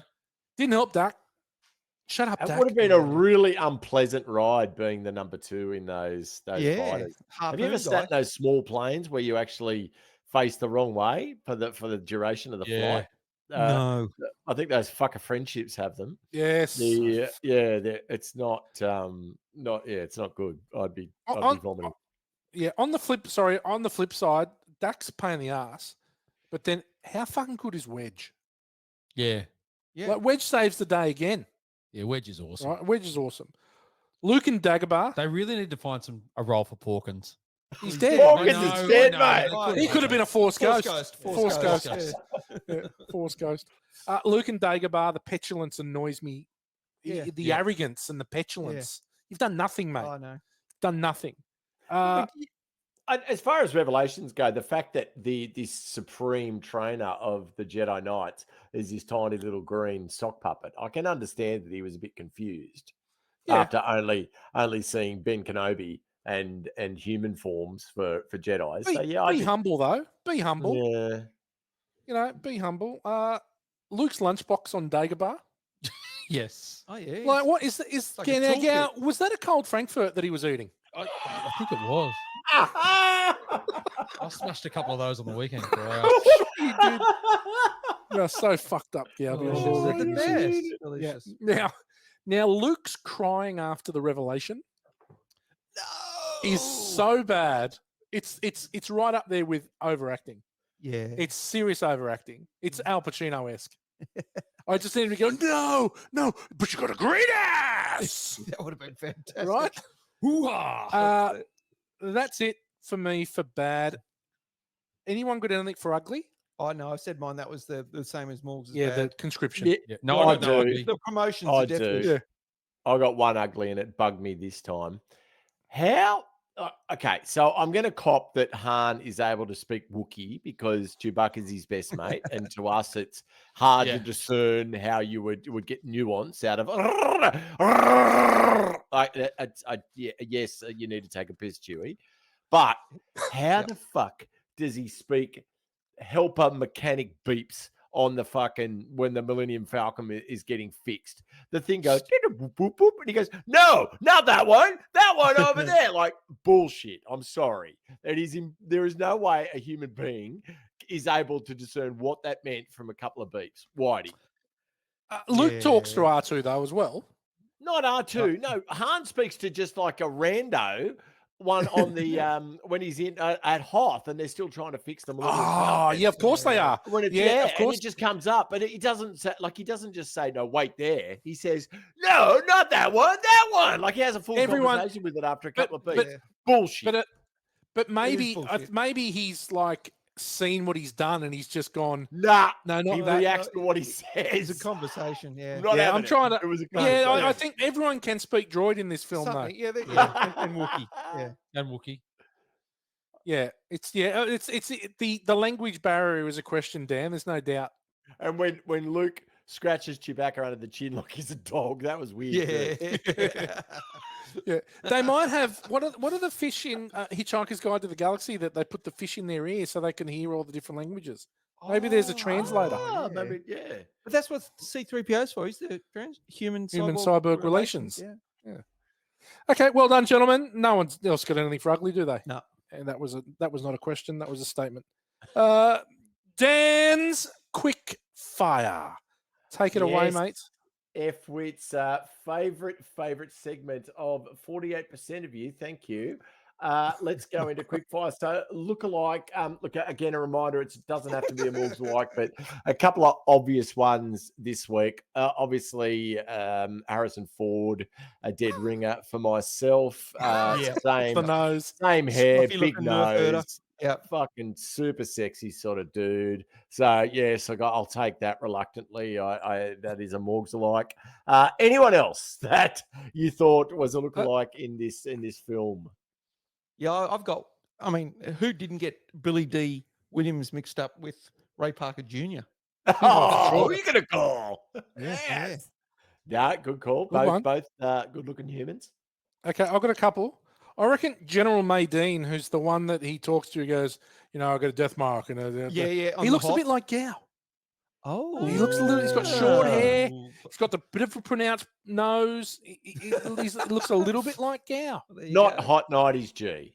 No. I don't think now, like Gao now. where Oh, he's still hot. Has been. He's still hot, and he could still slay a heap of 50-year-olds. was Don't he? worry about What was Heaps, it? Was it right, General you go. Riken? General Riken. General Oh, yeah. Riken. His name's Bruce Boa. There we go. Yeah. General Riken. Boa constrictor. They The call him the constrictor. constrictor. Also, and this isn't a look. This isn't. Yeah, I think he's got a bit of Gao about him. Maybe when I had a comb over, dude. Jeez, I haven't had hair like that for a long time. Yes, not since '95. Oh. And I got one. It's not. I'm not going to say it's a Morgs like or a look-alike, but similar characteristics. Chewie is very handy in this movie.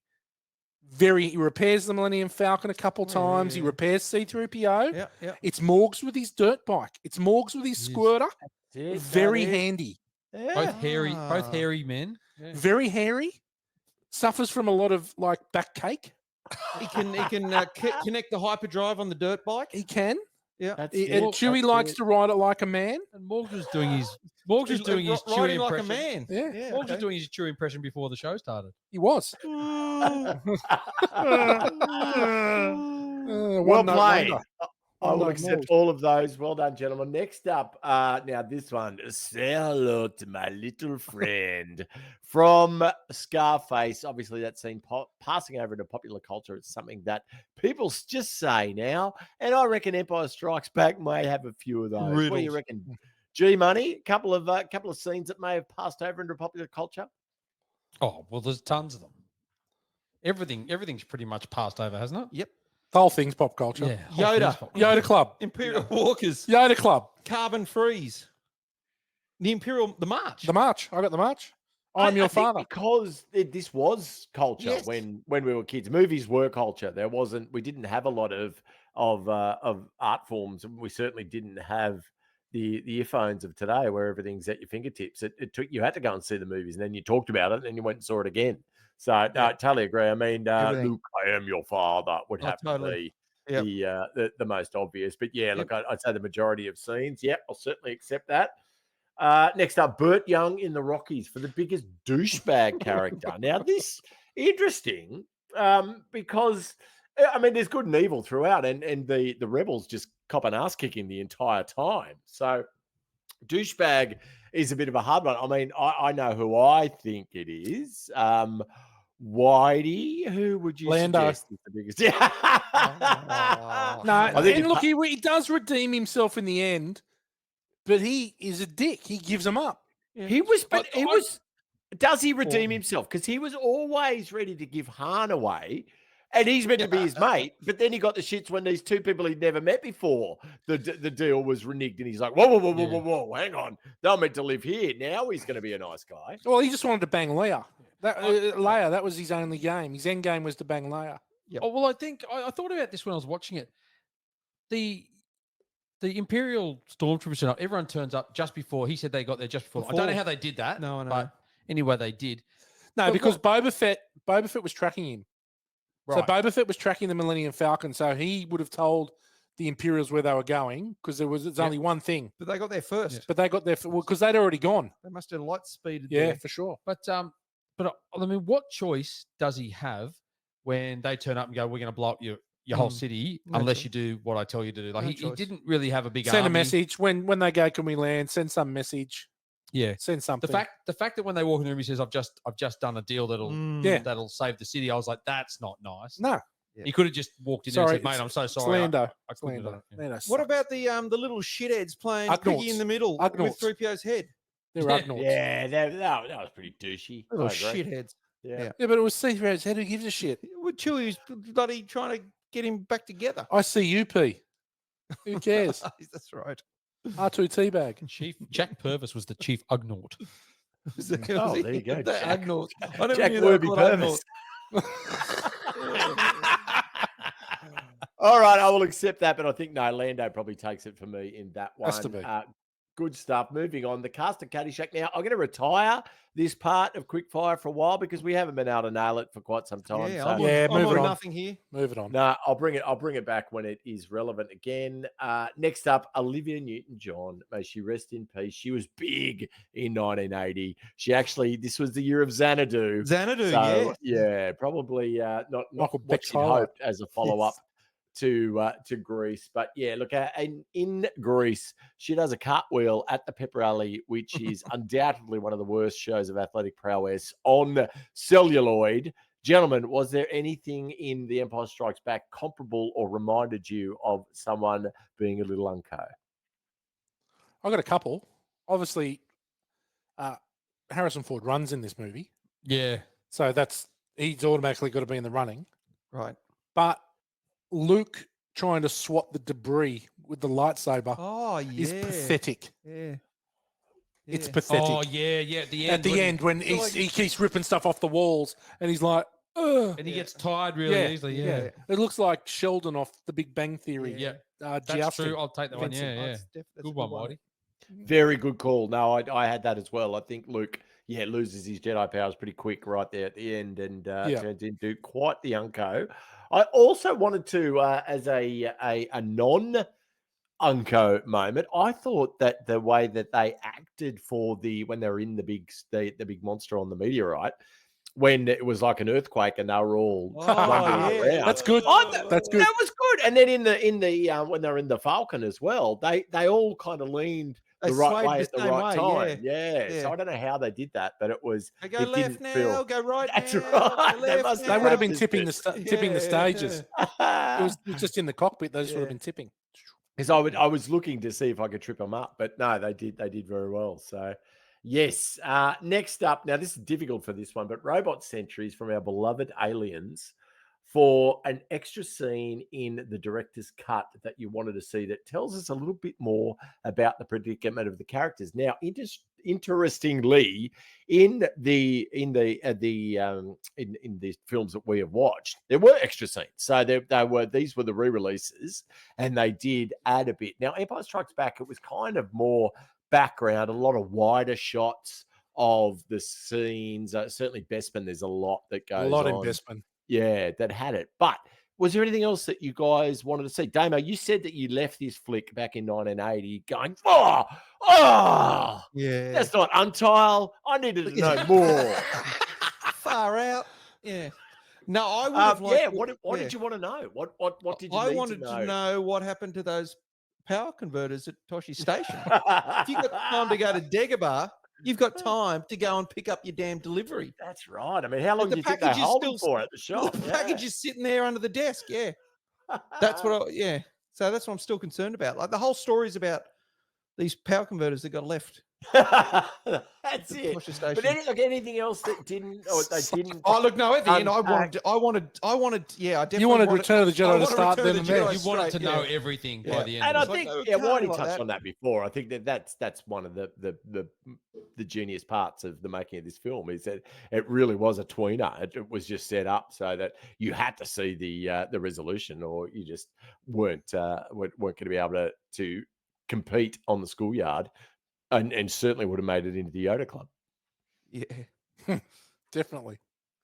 Good. Oh, all right. Last but not least, Whitey's Brad Pitt for the actor you'd most like to have wear Leia's bikini from Return of the Jedi and come visiting. Gentlemen, anyone that stood out, it's a very much a sausage Let's just say festival Smurfette. della chorizo. Yeah, Smurfette was the only female in the land. So, in saying that, Harrison Ford is like he's one of the most handsome men on earth in At that 1980 and just before Yeah, Raiders without of a the Lost doubt. Ark. Yeah. Leia's interesting. Like you wouldn't think Carrie Fisher as a sex symbol and a kind of a beautiful actress, but she's really pretty, and I think that she does her role extremely well in this. Obviously, it culminates in that bikini in back on Tatooine in the next flick.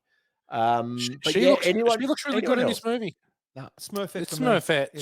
She looks great. I think she's very, very attractive. Billy D. Williams is a very good-looking cat. Yeah, but I'd be It'd scared hurt, about. I'd it be would scared hurt. about what he's packing. Yeah.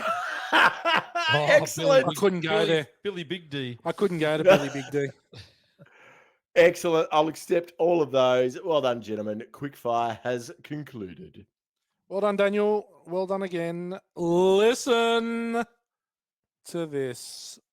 G-Man, do you want to start? Yeah, I've got a quick one for you that I delved back into some of the cast here. There's a Rebel Force major in this called Major Derlin. Now, it's a small role.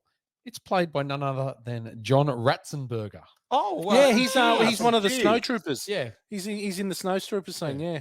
So for those who don't know the name, it's Cliff Clavin from Cheers. He's also the pig in Toy Story, isn't he? Toy Story, yes. He Is he the voices pig? I think he's the pig. Yeah. I think he is, yeah. Yeah. Ah, there you go. Yeah, there's a little one for you. It's strange there weren't more actors that became more well known, sort of as extras and the like. The guy who is the at commander who blows up the power station actually plays the baddie in Indiana Jones and the Last Crusade. Of course. Yeah. Yeah. So that's him. So a bit of a Spielberg. Yep. 6 degrees of Spielberg. Yeah. Good call. One. Yeah, 1 degree of Spielberg. Anything more, G? Yeah, look, we just talked about Carrie Fisher. She wasn't real tall. She was only 5'1".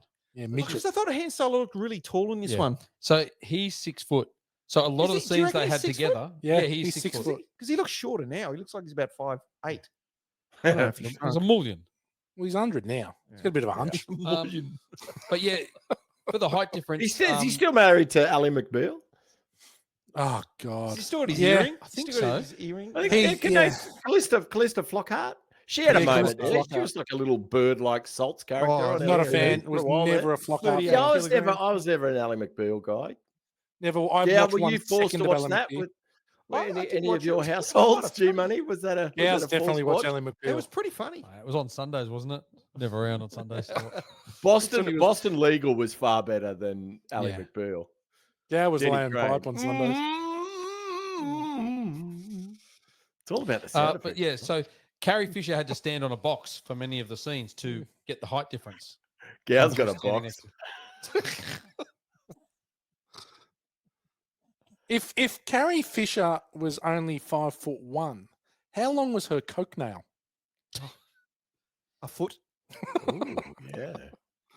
Well, yeah, that's a bit of trivia. Yeah. Watchers, do some research for watchers, do some research for us and find out how long her coke nail. You know, there are some photos in this movie where you can see her coke nail. Oh my god. Yeah, incredible. Yep. There you go. So the scene where R2D2 is submerged in the mud pool, that was shot Yes. in George Lucas's unfinished swimming pool. Yeah. Oh. Now, do you reckon he took some inspiration from the Ben Gardner scene in Jaws, which was filmed in Verna Oh, Field's yeah. swimming pool by just Steven Spielberg? Scary part. Stephen went, you know what? I reckon you could film that in your your pool. I've done it. It looks more like the pool at a Poltergeist. Oh yeah. Yeah. In the backyard. Yeah. Oh, with all the skeletons. Mm. Scary. Okay. So we talked last time about Sir Alec Guinness. Now, when he was in the first movie, he was big on theatre and stuff like that. And Yeah, theatre kid. he was in the movies and he was a properly trained actor. He ended up taking 2.25% of the movie, and we talked about this last time.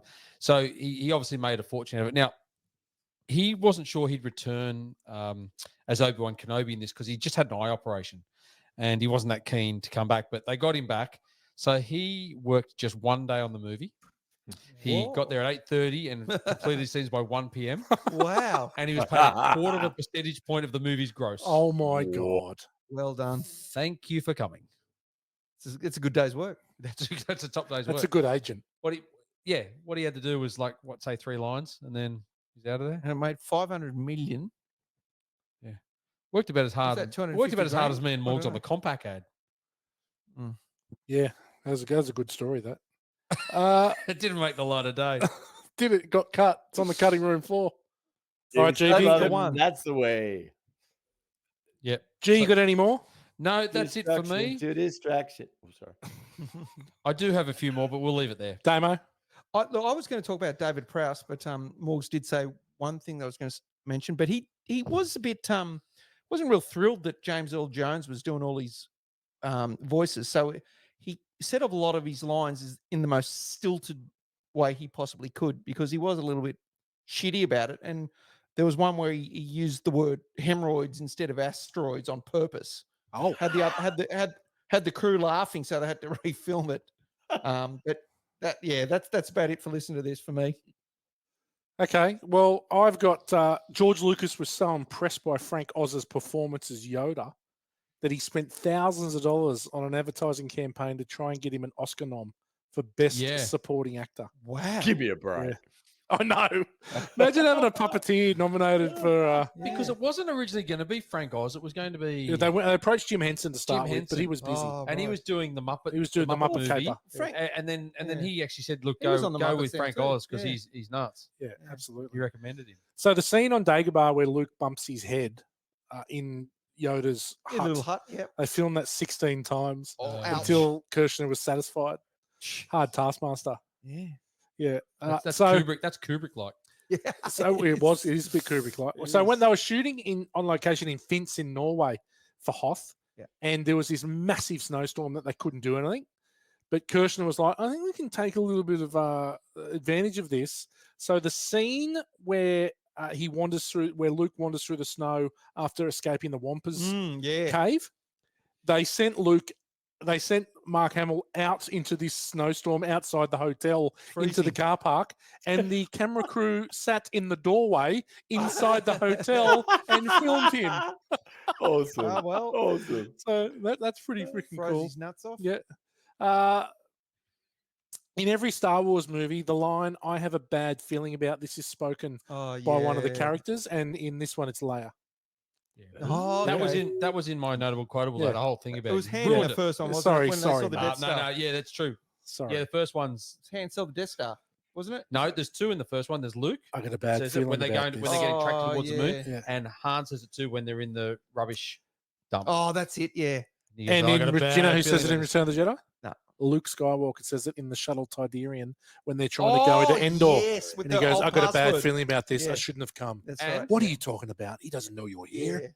And Yep. 3PO says it when they're down in the belly of Jabba's cave. Ah, Yeah, he says okay. it down there. There you bloody go. hell. Okay, so originally the asteroid scene, one of the asteroids was a shoe. And the rumor is that George Lucas pissed off the visual effects people so much that one of the guys put his own shoe as an asteroid, Wow. but it has since been removed in all the special editions. That's it. Now I'll tell you though. Apparently, one of the asteroids is a potato, Yes, and it comes up across screen. I know I looked for it and I couldn't quite see it, but apparently, if you look close you enough, need new glasses, Gail. yeah, Yeah. I need quadfocals. Isn't that what you got now? No, I'm not. All the Your focals. trifocals. I got a lot of focals. Yeah. Okay, quotables. Anyone got anything here? G-Man, you said you had a couple. I had we're going back to Han and Leia on Hoth, and I've never heard this one, but it's when he first walks out of the room and like when she doesn't say goodbye to him, so he snaps and storms out, and she walks up and he goes, Han, and he goes, "Yes, Your Highnessness." Or your worshipness and yeah. Of course, laugh it up, fuzzball. Yeah, Nerf that's a good one. herder. But the way Nerf herder's a he good one. delivers it too. Laugh Yeah. it up, fuzzball. Yeah. Get up. There are a few really good line reads that I really loved. Vader's one, apology accepted. Oh, that is Captain wow. Neater. Yes. When he's dead on the ground. That's mine. Apology Oh, I accepted. love I've it. got that. Yes. I love it. And I also like Vader again. I am altering the deal. Pray I don't alter it any Yeah. further. Yeah. And then obviously I thought they smelled bad on the outside. Oh, hang on. So good. Can we do my the Rocky 2 crossover? That deserves another mention. Oh, and I thought they smell manly on the outside. You're so bad. There's got to be a T-shirt with a torn with Rocky saying that quote. Smell manly. Real On the man. outside. What about do or do not? There is no try. I use that Yeah. quite a bit. Remember that was on the video game when Oh, you yeah. died at the end. Yeah. of it? Undini. Yeah. teeny. Oh, teeny. Oh, what about never tell me the odds? Yeah. So the possibility of successfully navigating natural field is approximately 3,720 to 1. Never tell me the odds. When because he was always brushing 3PO. 3PO said something to him, and Han sort of dismissed, like, oh yeah, take the professor in the back. That's it. It's just But then he was like, oh, you better check that sort Yeah, of better thing. check it out. Yeah. But you know what my favorite line was? check out the secondary the coupling. droid that spoke to 3PO in Cloud City, eat shooter, and then just walked, Yeah. and just fully Yeah, brushed him. eat shit. It sounded like eat shooter. And oh, how rude. Yeah. Oh, how rude. Anyone got a 1 degree of Kurt Russell? Oh, I forgot. Oh, I mate, John Williams has to have done something anyway. you probably did Stargate. I've got a 1 degree of Yeah. Quigley. I know Oh, that. is there a Quigley in it? Yeah. What? There is a Quigley. Well, that's the most important one. Why do you play the music? I don't know the music for quickly. No, I just meant the waiting music. Oh, dun, dun, dun, dun, dun,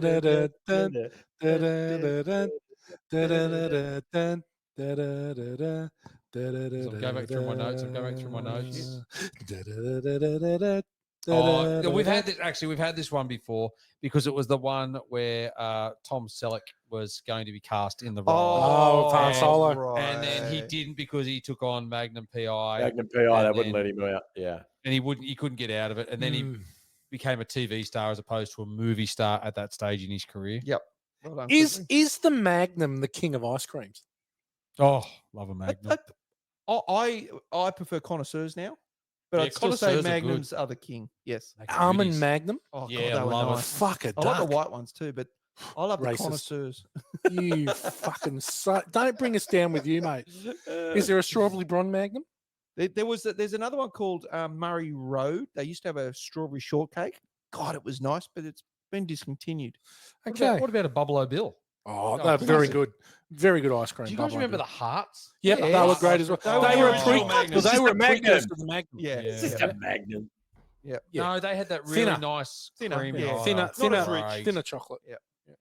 All right, film school for F-wits. Dan, Yes. take it away. We haven't had one for a F-wit. couple of weeks. Why is that? No, thank you for all of your kind words on MySpace and all of the other social platforms. Yes, I too felt that Whitey has been ripping me off, and little spies have told me that not everything that I parlay in Film School for F-Wits makes it to the final cut. So I'm going to keep it nice and short though today. No tangents. Today I just want to look now. Damo started off saying something about the look and feel of Star Wars versus Empire Strikes Back, and I would argue that they are quite different visually. And I there was a reason for that. So George Lucas, whilst he did direct the first flick, the director of photography on that film, he clashed with the whole time because Lucas wanted to have quite a natural, realistic look and feel to the original Star Wars, and so quite brightly lit, natural, not a whole lot of low key lighting and contrast that you came to see in Empire Strikes Back. So anyway, he got the ass, the original director of photography, and they brought a new bloke on, a Pommy, who actually knocked him back in the first case because he'd never shot any special effects before. And George Lucas actually convinced him to still come along and do the flick because they thought they'd all work it out together. And that was kind of the case with the movie, that whilst he didn't have any specific special effects experience, they were able to work it out together. And because of Lucas's history and Industrial Light and Magic in its infancy as well, it was just the right time for a new guy to come on. But what he did bring was, I think, quite different aesthetic. And there was a few ways that was shown. But what really got me thinking about this was the fact that the version we watched of Empire Strikes Back this week was the 4K version. Now, Whitey, I think, has got every single version of the film that has ever been released, but everyone just kind of sprouts 4K now. It's 4K, which just means it's super high def. But I wanted to go into what actually 4K means and how they actually restore a film so that it is 4K. So, but basically, 4K refers to the horizontal resolutions on your television, and it's approximately 4,000 pixels, which is the ultra high def TVs that they have now. So you might see 4K UHD TV resolution on the newest of the TVs, and there is actually an 8K as well now on the super mega ultra high definition television, but it's not very well. Is certainly that not the in a lot of legitimate modes. name of it? The super mega ultra high definition? No, I'm just freestyle that. Everything known as the SMOO. It's the SMOO. Smoo! Smoo. It's the super mega ultra. So if you think You know, about it's actually smooth. It's super mega ultra high def. Smooth. That silent Smooth. H. The H is silent. I love it. It is. It is. It's a silent H. Now- Continue, Dan. if you think about, so most of us, or a lot of people with TVs over the last sort of 10 years, would still be watching HD displays, which is 1920 by 1080 pixels. So they're not actually even able to benefit from the 4K, and some of them upscale it. And there's a couple of tricky things that digital TVs can do. But anyway, getting off track. In order to get the old analog film converted to 4K, it's not just a process of uploading it to digital and then being able to fuck around with it. There's actually quite, if for a particular director wants to maintain direction over the look and feel of a film, they have to actually be quite involved. Now, James Cameron has famously converted many his old analog, which is the chemical process that film was converted for films up until like basically the early 90s, mid 90s. He's gone on and done 4K versions of The Abyss and a couple of his original films. Now, he actually had to sit there over the course of a week and watch every frame ingested, and to make sure that he was happy with how that was done. So it's not a set and forget process, which was news to me. I wasn't sure how that process worked, because analog film, the original chemical process that shoots analog film, you might remember when if you get original film camera still shots, you could get them blown up so that there were big pictures on your wall and there wouldn't be any pixelation and wouldn't become fuzzier, and that the shot would still be super crisp even when you blew it up to a really large scale. So it actually means that converting analog process film it's equivalent to about 20,000 pixels that is contained in that film. So it's actually easier to convert the old film to 4K than it is to say to upscale from 1080p, which a lot of the first Star Wars films, the Phantom Menace and all those shit ones, were done in 1080p. So we're a bit more difficult to actually upscale to 4K than film, which I thought was counterintuitive. So that was really interesting. But what I thought in this viewing of the 4K piece was just how they were able to really go into detail with a lot of the lighting that is very different to Star Wars. And so there was a lot of contrast film that you would compare to a film like Blade Runner. So a real sort of noir, chiaroscuro lighting. So low-key lighting, not your three key lighting. So not really a lot of contrast and a lot of shadow that you saw that you didn't necessarily see in Star Wars. And I think that combined, Whitey, you mentioned the lightsaber scene with Luke and Darth in the carbon area. I agree. I think that's probably the best shot piece of scenery in the film. I thought Dagobah was excellent as well. But there were other things that you may not have noticed. So there was a lot of low angle shots and high angle shots. And they're really this new director of photography and Lucas changed the way that they used the palette a lot, which was really evident, I think, in this 4K one that I didn't pick up on previously. And also the additional scenes that were added once Lucas got his mitts into the prequel films actually didn't look too bad in Empire. I think they were overdone a bit in New Hope. Whitey, what do you think? That maybe added a bit too much? I think that the one that really ruins A New Hope is the Jabba scene. It's ridiculous. Where Han walks behind him, walks on his tail. That actually then just anything else that's new is ridiculous. It destroys it. Agreed. No, but I never have been put in. I think the wide shots that we see, especially of the Cloud City, and we're peering in, and there's one of the rebel ship, and we look in at the end and see them all standing inside. I think they're really good. They're really subtle, and they add to the film, whereas it could be argued that they're not necessary in Star Wars. So I guess my point is that it's really the first film that I've taken notice and thought, okay, this 4K gives a director a whole new bag of tricks that they can do to realize a vision maybe that they weren't able to do in 1980, that they can now go ahead and design each scene differently. Like even in the Cloud City, there were a lot of they actually trimmed a lot of the original shots, and they added in the top third of the screen like some windows and different elements to the screen, which really changed up how we look at the Cloud City. I think all of those scenes. So yeah, it's just another step, I guess, in the evolution that we all instinctively think, oh, digital's easier. But no, it's actually not. It's quite an in-depth process to convert the film to 4K, and it does require quite a bit of effort from the original team, or if they empower someone new to do it. So there you go. F-Wits, something a bit technical this week on Film School for F-Wits. And no talk of condensation demo. Get fucked. Yeah, a bit disappointing. That'll be coming soon, though. It's like listening to Stephen Hawking. Is it 4 weeks until Aliens? There'll be condensation. Nice work, Smooth. Smoogs. It was a bit too Super smooth, mega Eddie. ultra. Too Jeff, I'm going to smooth, go. Eddie. I'm going to go and patent that. I think I think Super I need Mega to get- Ultra. I love Yeah. it. It sounds like a game. We'll get the t-shirt. We'll get the combination, the smooth t-shirt and the Smeal Manly Smeal Manly. t-shirts. Well done, Daniel. A good film school there. We can release that one. So I hope everyone's enjoyed hearing that one. The one from Stripes will never see the light of day. Kick-ass credits song Ooh, time, this should be gents. big. I've got this one. I actually came across a bit of a hook a few weeks back Wow. and was pretty excited Oh. by it because it was a different sound to me. Trying to work it into the song was more difficult than I imagined it would be, but I've sort of gone. It's a song in 2 parts. There's a bit of a bridge. Holy shit. The hook's a bit of a bridge, American Pie. possibly. That Don long? McLean. Yeah. Yeah. Well, Let's- let's start it. Let's It's go, a Don. What's long, it called? long time ago in a Let's galaxy go far far away.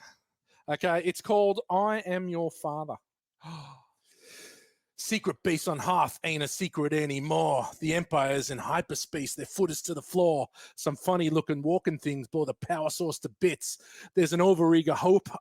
There's an overeager harpooner, and Leia's got the shits. In the middle, it's the middle child of 3, and the rebels cannot win. Our heroes are divided. What will happen in the fin? The climax in Cloud City. They set a trap for Luke. Han's feeling chilly, and the love you is rebuked. But when you think it can't get harder, no, I am your father. Not the thing you want to hear from a man in a black suit, trying your best with your sister that you want to root. Emperor wants to bring it to the dark side. Petulant child is a trait that you can't hide. Can this get any harder? No, I am your father. Oh, Love it. Great song. Oh, we're back. dancing. Back. do I love- was literally dancing. You do love to throw a half word in. Why do you I don't love ya? Finn. Oh, Well, mate, it's Finn. Love a half word. it's Norwegian. Oh, yeah, Finn. Finn. Yeah. It's Oh, Norwegian. You're right. It is. It's too. Norwegian for finish. Yeah. Finn. And Norwegian relates to. It the- does. the It Hoth. says they're in layers. Finns. It's layered. It's bilingual. Is that the first? No, more Did you say to the German bilingus? one. Is that where you go front and back lingus? Explainer or speedos. Yeah. So there's been 2 bilingual ones, right? Yep, definitely. Finn and Arctus, Farcus, Snarkus, Nidos, or whatever it was. Yeah, have you reached out to Strangles? Is he can actually No, put no. a sound bed to some of these? Yeah, absolute- he did reach out after that abuse he that he contacted copped. the London Orchestra. Oh, look, Yeah, I actually think he's a little too highbrow for us. But I'll keep pushing him. You could just put 4 chords. You could just do 4 3 chords. chords Mate, of the together. truth would be fine. Do you We can actually use think that? Do you think that I'm Your Father's only 4 chords? Oh no. Mate, Yeah. Edge isn't writing this, No. right? He's 3 chords. Yeah. Okay, there we go. Star of the show. I think this one's an easy one. Daniel, who you got?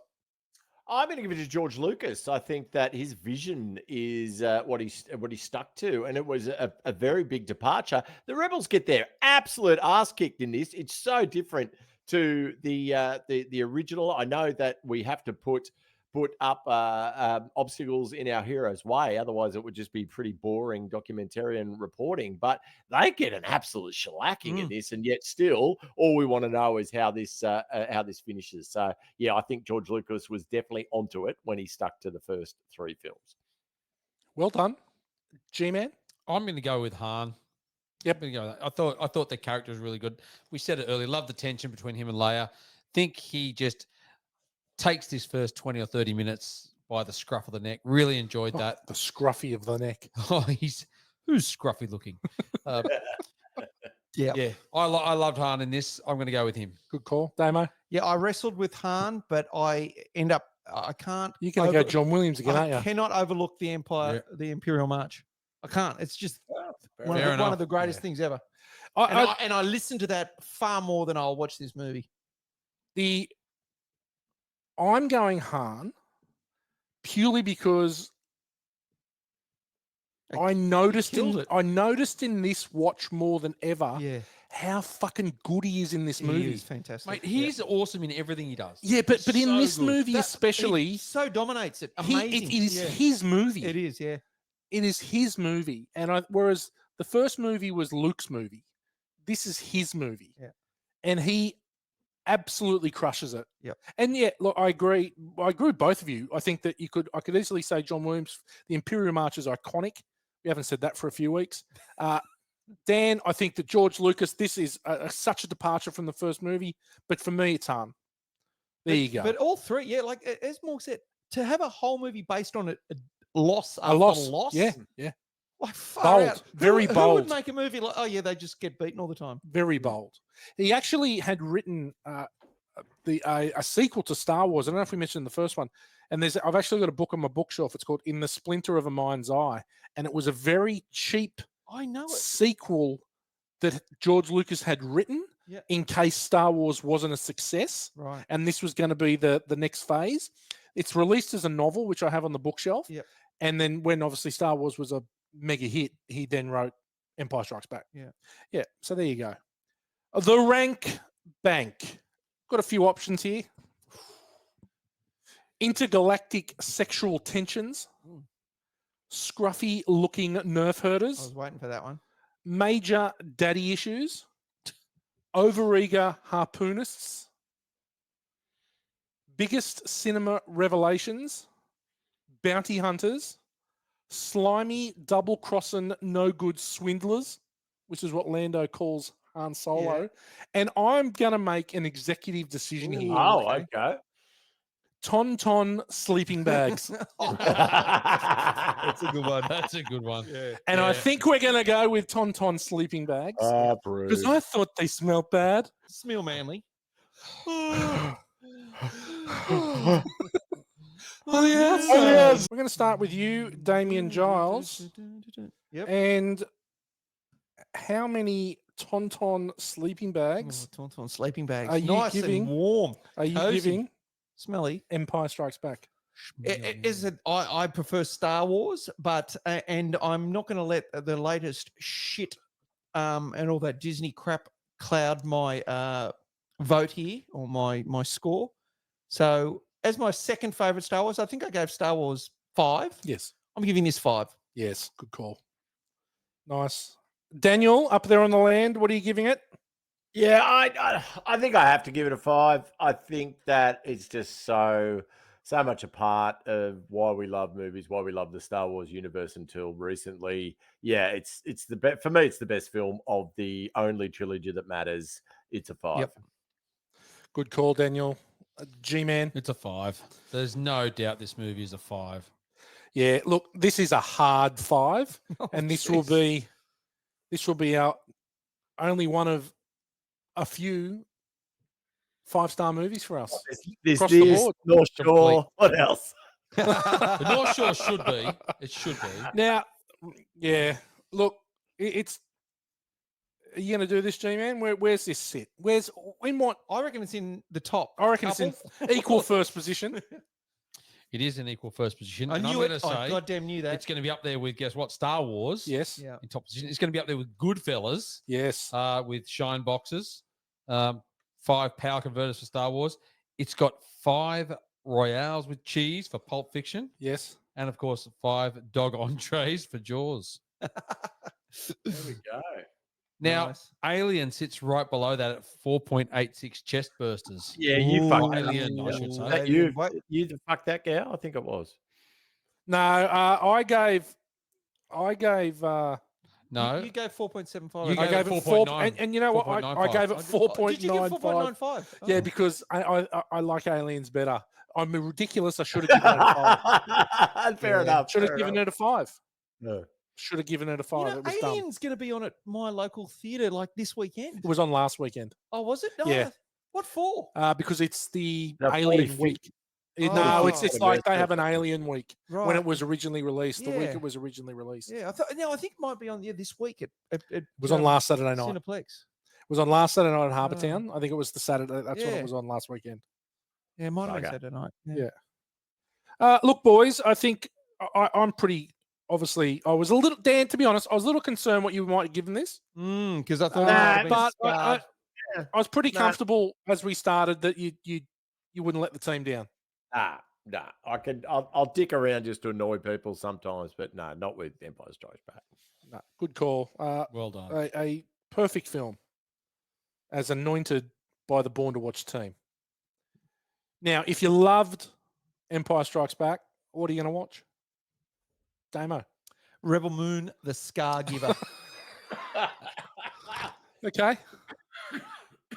Coming to a podcast soon. Yes, Damo and I have recorded an episode of Rebel Moon Part 2. You cannot miss this. It is unmissable podcasting. And this actually in the rank bank breaks a record.